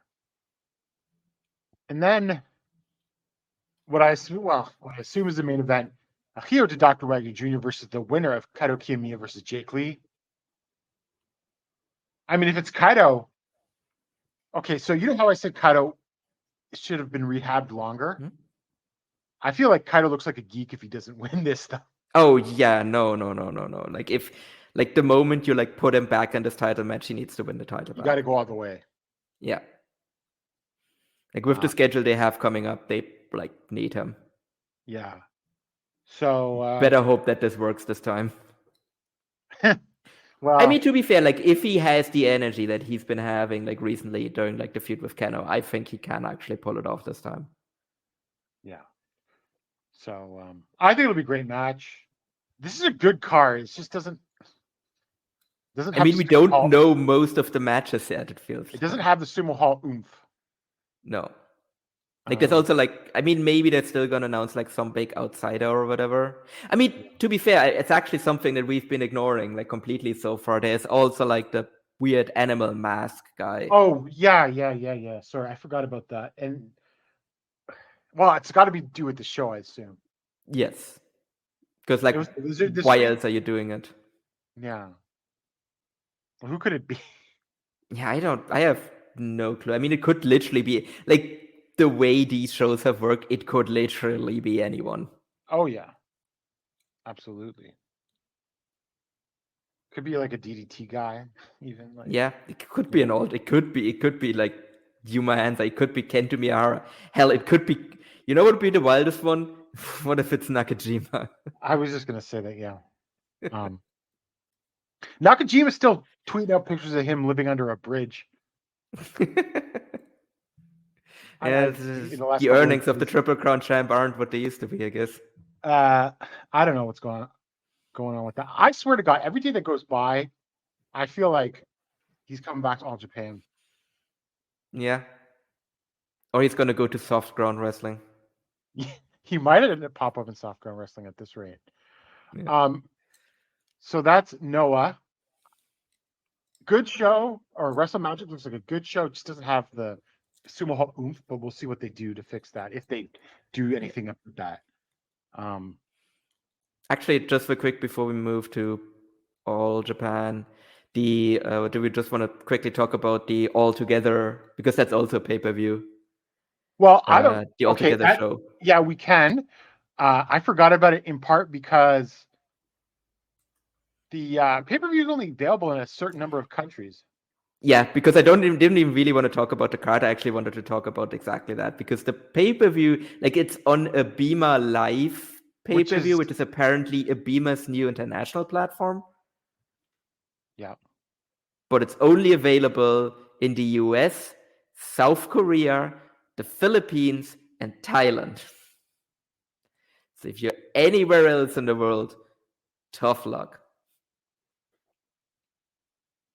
I actually reached out to the Abema, like, because there was like a Abema like press or whatever, like email. And I actually like wrote them and asked them if there is going to be any way for people outside of those countries to watch the show, but haven't gotten a response yet. So far as we know, so far there is no way for people outside of those countries and Japan to watch the show legally. No. Which, I mean, the vast majority of buys are always going to come from Japan and the States. Yes. But not an insignificant amount of buys from Europe, from Canada, from other places in South Asia. So. Like no Indonesia either. Like I think that, like Taiwan probably would have been one where even though they just ran a show in New Japan, just ran a show in Taiwan. Yeah, exactly. Like it's very weird, but I guess it's probably like licensing stuff. So who knows? Yeah. Maybe they'll announce more before the show happens. We'll see. So we got Kai and Sonata versus Chris Brooks and Zack Sabre Jr. I think that could be a good match. The Wrestle One reunion. People laughed at it, but I thought it would be fun. Keno versus Kosei Fujita. That one's gonna rock. Yeah. Like that's two people with just absolute shithead energy. We have Naomichi Marufuji, Sanshiro Takagi, and Hiroshi Tanahashi versus Yujiro Takahashi, Ren Narita, and Evil. I can tell you with the Presidents versus House of Torture, it's going to be just Yeah, it's gonna be a House of Torture match. yeah. And we've got Daisuke Sakamoto and Tomohiro Ishii versus Masakitami and Jeff Cobb. I mean, it's very obviously why they booked this match. I was just like, okay, let all of the beefy guys in one match. I think that's gonna be fun. And then we got Yuki Ueno, Kaito Kiyomiya, and Shota Umino versus Shun Skywalker, Konosuke Takeshita, and Yuya Uemura. Yeah, I assume that's going to be the main event. yeah, probably. I mean, if Kaito's champion by then you won't be on the losing side, hopefully. Well, I mean, I think Yuya Uemura is taking the fall here. Yeah, even though he might be the holder of the prestigious KOPW, whatever it's called, title. He's 30 already? Jeez. Really? Yeah. Oh, wow, okay. Yuya Uemura is 30 already. I thought he looks younger at least. They do really do. Well, I think he must He be slow roll these people, yeah. Like well, yeah, but absurdly. he debuted after Shota Umino, who's 27. Yeah, so he just started a bit older then. Yeah. But again, he made his debut in 2018. Uemura? Yeah. Really? Yeah. Damn. Like that, like again, like If you New asked me, I Japan would be like really he needs debuted in like 2019 tops. no, yeah, he made his debut almost exactly like the 10th of April 2018. Like Wow. 6 years. He's been wrestling for 6 years. Yeah, that's funny. They need to speed that up real bad. Yeah. Speaking of companies that have sped things up, we go to All Japan Pro Wrestling. Yeah, I mean that's the extreme version of speeding things up. They had All Japan currently is just accelerate. they had the New Age Chronicle 4 at Shinkiba First Ring on April 11th in front of 345 fans. That's a super no vacancy full house. I'm pretty sure all of these New Age Chronicle shows have been super no vacancy full houses. Mm-hmm. I mean, the crowd's into it as well. Yeah. And I'm sure people like Suwama are happy they don't have to do the Shinkiba show. The random For show sure. in the middle of the week. To open the show, we Paris had motorcycle. yeah. Ren Ayabe defeated Ryo Inoue in 803 with the last shooter. I thought this was a nice little solid opener. And well, Ren has some momentum again after eating shit for a while. Yeah. And he obviously was like really into like showing off his brand new All Japan jacket. Yes. Like that was a man that was very proud of like the jacket he was wearing when he came out. He was like, look at this. Yeah. And a handicap match, Imambari Talmascaris and Yukon Nabe defeated Hideki Shekhin in 624 when they both sort of like rolled him up, trapped him and pulled him in like a double on magistral cradle. That was a humorous ending, but the boring, match. It With was really boring before that. With him just drop kicking Shrek and Shrek no selling it for like 5 minutes. Yeah. It sucked. Ryuki Honda, Dan Tamura, and Fuminori Abe defeated Shotaro Shino, Hokuto Omori, and Kuma Rashi in 1325 with the final event from Honda on Omori. I thought that this was a really good 6-man, actually. And might have been, depends on your perspective, you could argue this is the best match of the show. Yeah, I would actually say so. Yeah. And you also had Ashino turn on Omori. Yeah. But I'm like, is Ashino turning heel, like in general? Well, I don't know because he wasn't exactly the heel in today's match. He was a little bit he was definitely disrespectful afterwards. He leaned into it hard by the end, I suppose. Well, we could discuss that when we get there. Yeah. And then Jun Saito and Ray Saito defeated Yuma Aoyagi and Seiko Tachibana 1134 with a psycho break from Jun on Tachibana. This is a comedy match because Yuma came out with the shades and like a jacket and everything like that. Yeah. So this was not as good as you thought it might be. No. I guess your mileage may vary about how you feel about that, but it was not that good. This is actually arguably one of the weaker New Age Chronicles, also. And in the main event, Yuma Anzai versus Rising Hayato went to a 20-minute draw, which a couple of things. You've given the Triple Crown to Yuma Anzai. You got to go all the way hard and fast. He should have beat Hayato, even if it was like in 18, 19 minutes. Yeah. And also, Anzai should have taken more of this match. I thought it was way too 50-50. Yeah, absolutely. I mean, I fully agree with that. But the structure just drove me crazy because of what they should be doing with Anzai, which is why I call that 6-man tag, like, you could argue was the best match of the show. No. Like, fully agree with that as well. But it's like, I mean, Hayato again, I like him and everything. Seems to have a lot of fans, but All Japan is a heavyweight promotion, first and foremost. Always have been. Like, the focus has always been extremely heavily on the heavyweights rather than the juniors.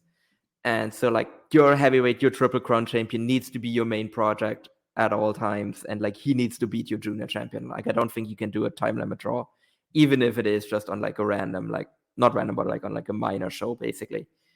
Yeah, I fully agree. Like, Anzai should have, like, dominated this match as well, and then he should have just won. Like, you could have given Hayato some hope spots, but ultimately, like, Anzai should have walked out of this.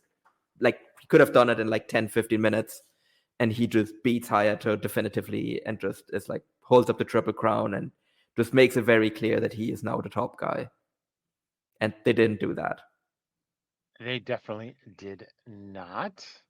I thought that one of the worst things I was thinking about this. One of the worst things they could do with Anzai is basically turn this into like Kaido's first JC title reign, where he just gets for 20 minutes and makes a comeback. Yeah, I mean, I don't think that was like completely the structure of the Saito match, though. Yeah. So like that, like eased up some of my fears was like the Saito match because they kind of like arguably Saito got less than Hayato. That was weird. Yes, I would. I think you could say that. Actually, that's funny, but that's true. But yeah, it was just something that I was like,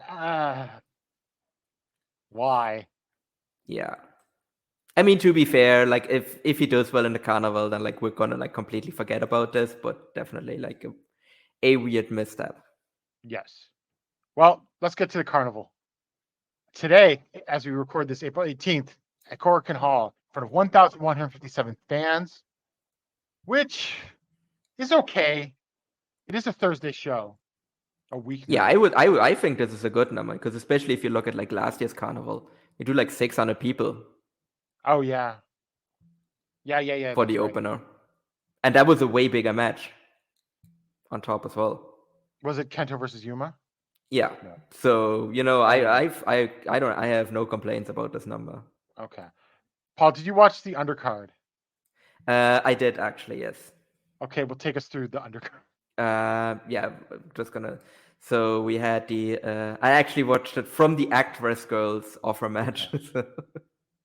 So they first they actually came out to like a basically empty Korakuen Hall that filled up slightly more while they were dancing. It did start 20 minutes before the show. Yes, because like it opened up and I was like, oh my god, I hope this is like way before the show actually starts because there was like nobody there and I was like, oh. And then luckily it filled up more afterwards. But yeah, then Act and Riko Fukunaga defeated Sakura Mizushima and Kanamek in 8 minutes 54 seconds with the Act special from Act on Mizushima. Yeah, I mean, solid match. I mean, as we were saying earlier, there was a pretty big talent exodus in Actverse. So the people that are left are like the not as good workers. So it definitely was a bit noticeable here as well. Yeah. Then in the next match, we had Dan Tamura and Ryo Inoue defeating Rising Hayato and Seigo Tachibana in 10 minutes and 9 seconds with a powerbomb from Tamura on Tachibana. Solid match, but also very forgettable because I'm actually struggling to remember anything about this match. And I watched it a couple of hours ago. And then in the last undercard match before we actually Wait, got into the did carnival. Dan challenge Tachibana?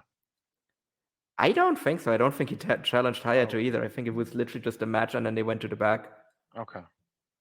Like, yeah, I can't remember I saw a anything. picture on Yeah. on social media of like Dan challenging Tachibana or something. Really? we just Oh, don't see him in maybe. the ring. Maybe I could be. Like, if it did, I forgot. No, to be fair, in my defense, I've been working like 11-hour shifts for the last 2 Yes. weeks, and my brain is actively leaking out of my ears. And then in the last undercard match, Hideki Suzuki, Cyrus, and Musashi defeated Kuroshiro Tokyo Japan, Hartley Jackson, and Ryuji Hijikata when Cyrus hit Hijikata with a reverse splash.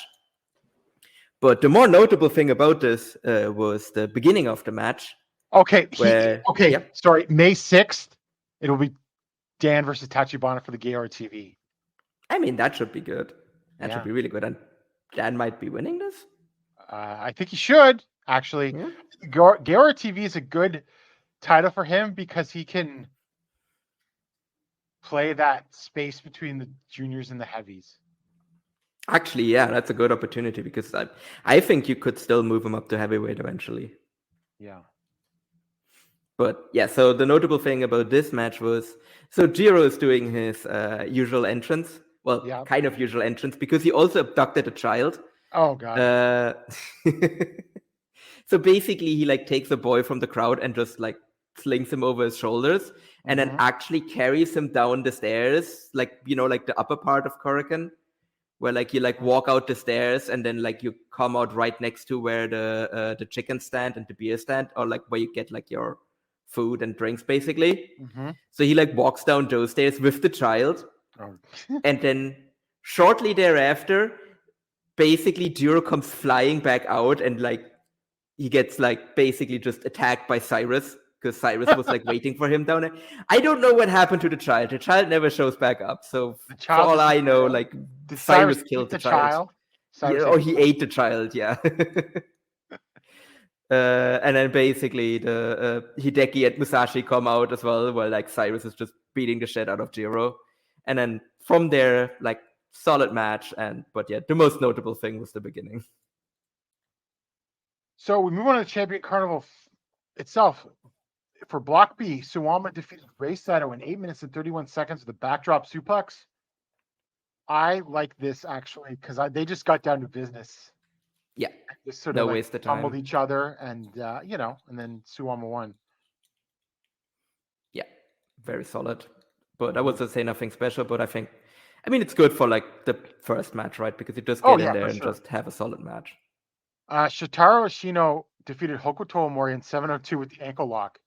So Hokuto comes out with the horse head, but he's also got someone else that comes out with like Hokuto gear and the t-shirt on and a horse head, which then distracts him because the real Hokuto comes from behind and low blows Ashino.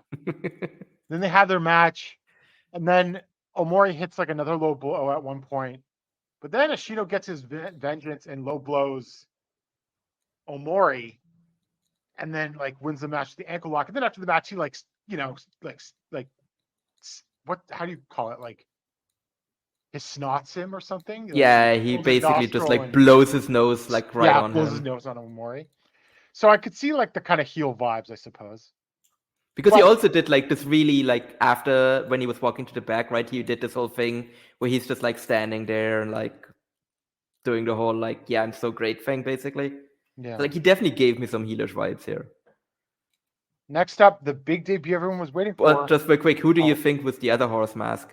I don't know. One of the dojo trainees? I don't know. Yeah, maybe because like Hokuto also said that like basically he's not going to do it again. So like this is not going to become like a regular thing he does during this tournament at least.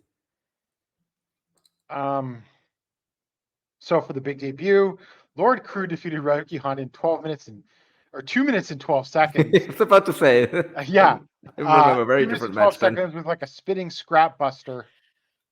I mean, this is pretty good. If you consider it for a 2-minute match. Like, Crew looked good. Crew's punches looked good, I thought.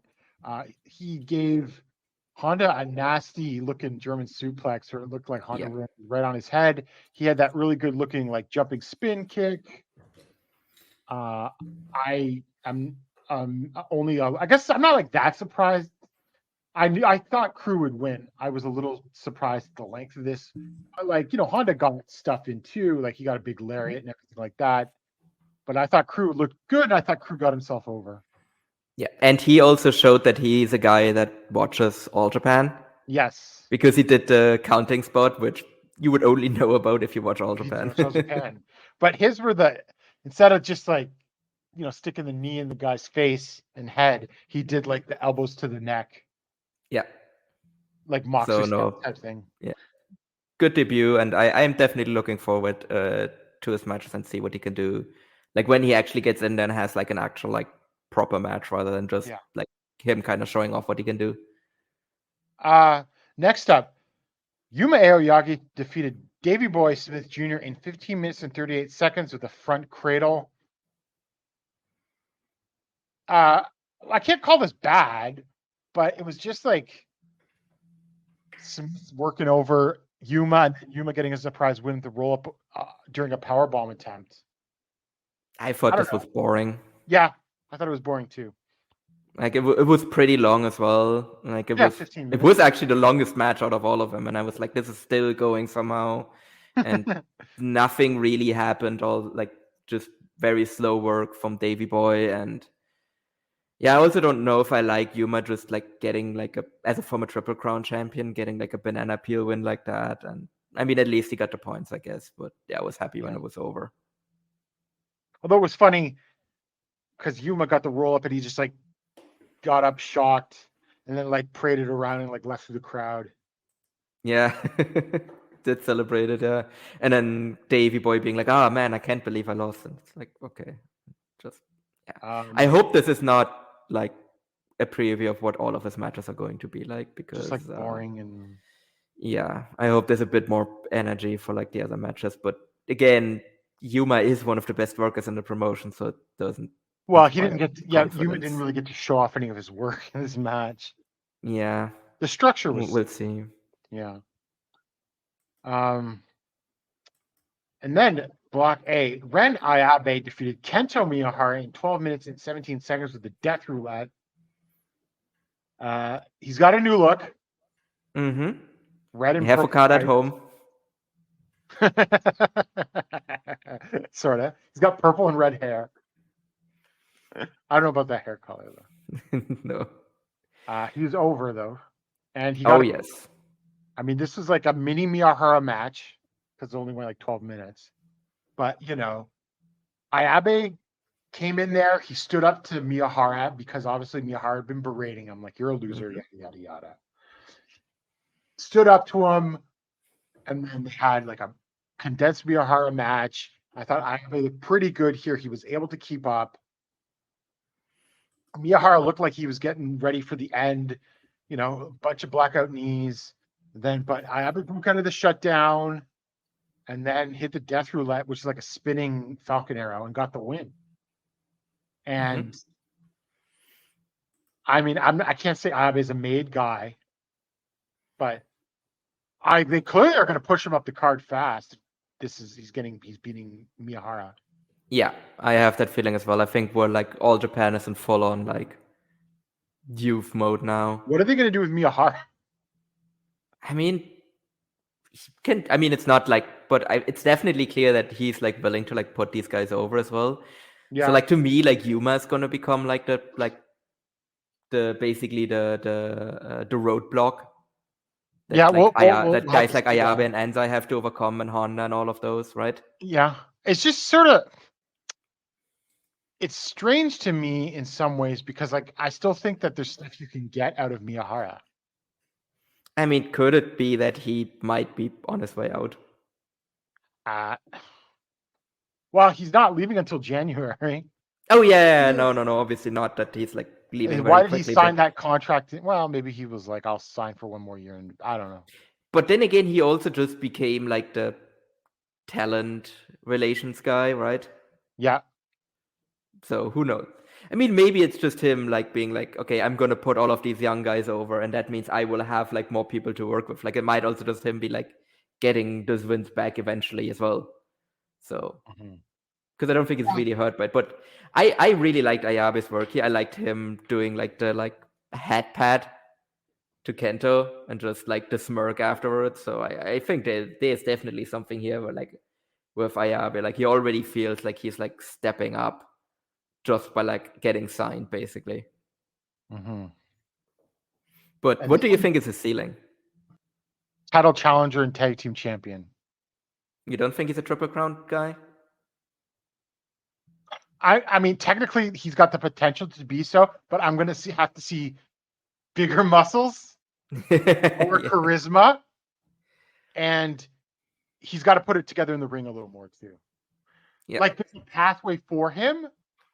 I guess I'm being a little bit too, like I would say the same thing about Hokuto Omori, but I think that there is a bigger win. There's a more clear path though for Ayabe to be a Triple Crown champion than Hokuto Omori. Yeah. I mean, okay. So obviously this is a bit hacky, but are we kind of assembling like a new version of the Four Pillars? He's the Taue. He's the Taue. Yeah. Anzai is the Misawa. Honda is the Kawada. And you still need a Kobashi, I guess. Wait, so Anzai is the Misawa? I would say so, yeah. And then who's the Kawada? Honda. Because he's his tag partner that will turn him in eventually and then they'll feud. Who's the Kobashi? Yeah, that's the thing. That's the one I'm still missing. Yuma? Yeah, but Or like Aoyagi? Kobashi was like younger than the other two, right? So like that doesn't quite work. But then again, it's not like Yuma is that much older than them. He's only like 3 years older. Yeah. No, that's the thing, right? He started very young. So, I mean, I guess that, like that works. I mean, I know it's hacky and everything, but like, I mean, they're definitely brewing something. Like it definitely feels like they're building like a lot deeper of a main event scene than they've had in like years at this point. Yeah. So we'll see if these guys actually work out. But I don't know. I think they've got something cooking here. Oh, they absolutely have something cooking. I agree. I just how they handle Anzai is going to be very important to like, can they cook this correctly? Yeah. Or will they end up obviously it or burning it or whatever? Yeah. No, because then the other thing you were asking, like, what is Kento's role in this? Well, if we have a Four Pillars and you have the previous ace, so that would be Kento's role in all of this. Although Jumbo has been was a little more dominant than Kento Miyahara has been for the last year. Yes, and it's also funny that like Kento in the Jumbo role when you have a guy doing like a lot of Jumbo spots as your main guy. But hey, in theory, actually, you could absolutely do Kento as Jumbo because you even have Fuji there. He's still there, so you could still put him in the faction. Yeah. That's funny. Yeah, because remember Kento was cheering Fuji on. Yeah, exactly. In that match. And then, well, I mean, unfortunately, Nishimura has to like battle cancer, but otherwise, that would be like. And they already put like Kento in like the old guy like team, so he could absolutely play that up. Yeah. And then in the main event, Yuma Anzai defeated Jun Saito in 15 minutes and 18 seconds, which was a great choice. I was a little nervous that he might lose. Because they do love the Saitos. Yes. They do love the Saitos. And I think the Saitos will get a big... I think Jun is beating Suwama on that final block night. Yeah, I think so too. And that allows Hideki to go through to the final. Yeah, unfortunately. Hey, if it's Hideki versus Kento, that's a match I've always wanted to see. I have done that in Fire Pro many times. Fair. So, I mean, assuming that Hideki is a professional, that could be an incredible final. Yeah. Is willing to play ball and that sort of thing. But I have to say, I really liked Anzai versus Saito with Jun. Okay. I thought this was a good match, but you seem to really have liked it. I went 4 stars on this. I thought this was pretty well done. I really loved like the finishing sequence of this as well. Like I again, like you, I was afraid that June was actually going to win this. And like because like he like hit his like choke slam on him, right? And I was like, oh my god, is he actually? And then Anzai kicked out, and I was like, oh my god, yes. And then Anzai hits his German, and June kicks out. I'm like, okay, what are we cooking here? And then, okay, I don't know how I feel yet about the Anzai's new finisher. Yeah. I mean, maybe Jun Saito is not the guy you like use a brand new finishing move on. Because he is quite big. Well, I was gonna say, like, yeah, like it's like Kenny Omega doing a one-winged angel to a very large gentleman. Yeah, he like if he like did like the one-winged angel for the first time on like Lance Archer. Oh, Jun Saito's not that big. True, but still, you know, like it just looked very awkward. But like otherwise, I thought this match was like a lot of fun. Like I said, it was a lot more of a back and forth than I thought it would have been, because I thought this was just going to be like June like beating down Anza, and I thought it was a bit more of a back and forth than that. Oh, for sure. And I thought the first couple of minutes were real good, and then after they got back in the ring from the brawling, it's kind of slowed down a bit. But then they did pretty well towards the end. Yeah, no, so I actually really like this match. And obviously, like, Anzai had his new look as well, which the jacket looks real good. Like, if they sell that jacket, I would probably, like, try and get my hands on that, because that's a real cool looking jacket. Okay, I asked friend of the show, Patrick, Ryuki Honda put a picture of him, like, with a ice pack on his head, sitting in the Korakuen stands. Oh, really? Wonder if they went home early on that match. Oh, I don't know, but it felt like that German looked bad. Maybe. Well, hopefully it's not like. He said, for some reason, I completely forgot about the game. Did I win or lose? Oh, yeah. Well, that does sound like a concussion. Yeah.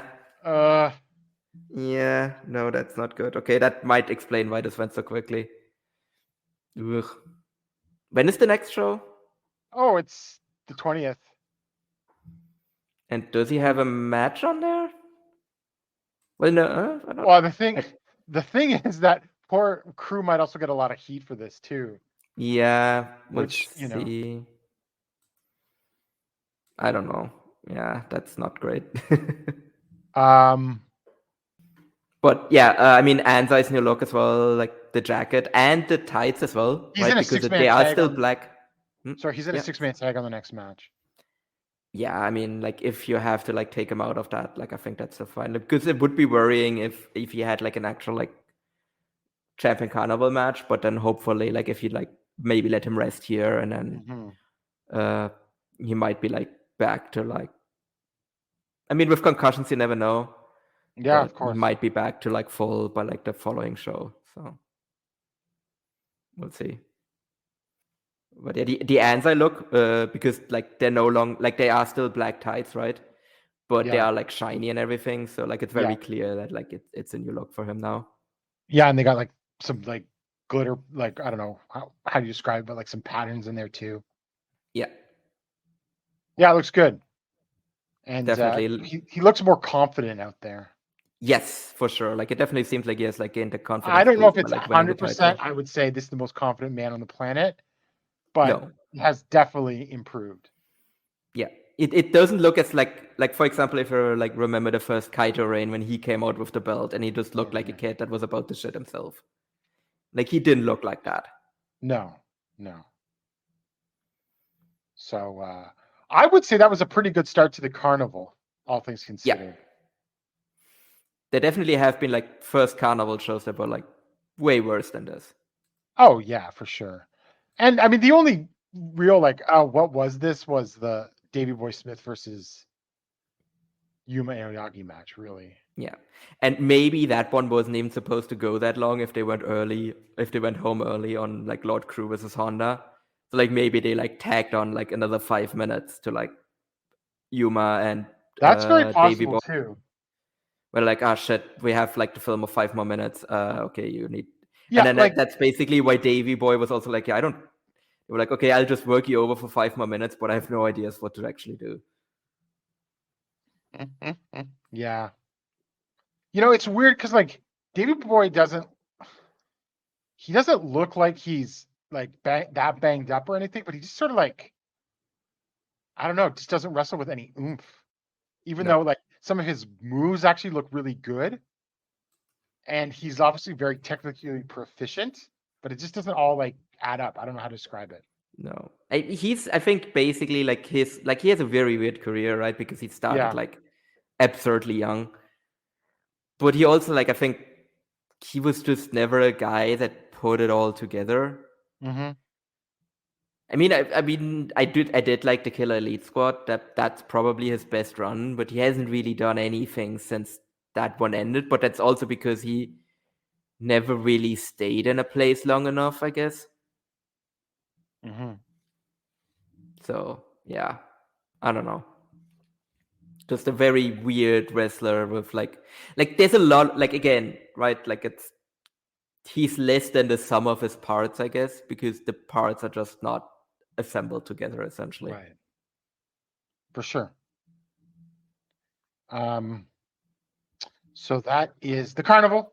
And then the main event of the next show on the 20th is Hokuto Omori versus Kento Miyahara. We've also got Jun Seto versus Hideki Suzuki, which is so ridiculous. I want to see it. Yes. We got Yuma Anzai versus Lord Crew. Don't spike the young champion on his head. Oh God! Oh please. We got Yuma Aoyagi versus Jiro. Yeah, I mean, wait, versus Jiro? Okay, interesting. Because I actually thought that he was going to be up against Cyrus because of the whole thing they did at the beginning of the match, but I guess not. Yeah, no. We've got Suwama versus Hartley Jackson. Yeah, I don't know Shotaro about that Shino one. versus Ren Ayabi. That one I am actually very interested in.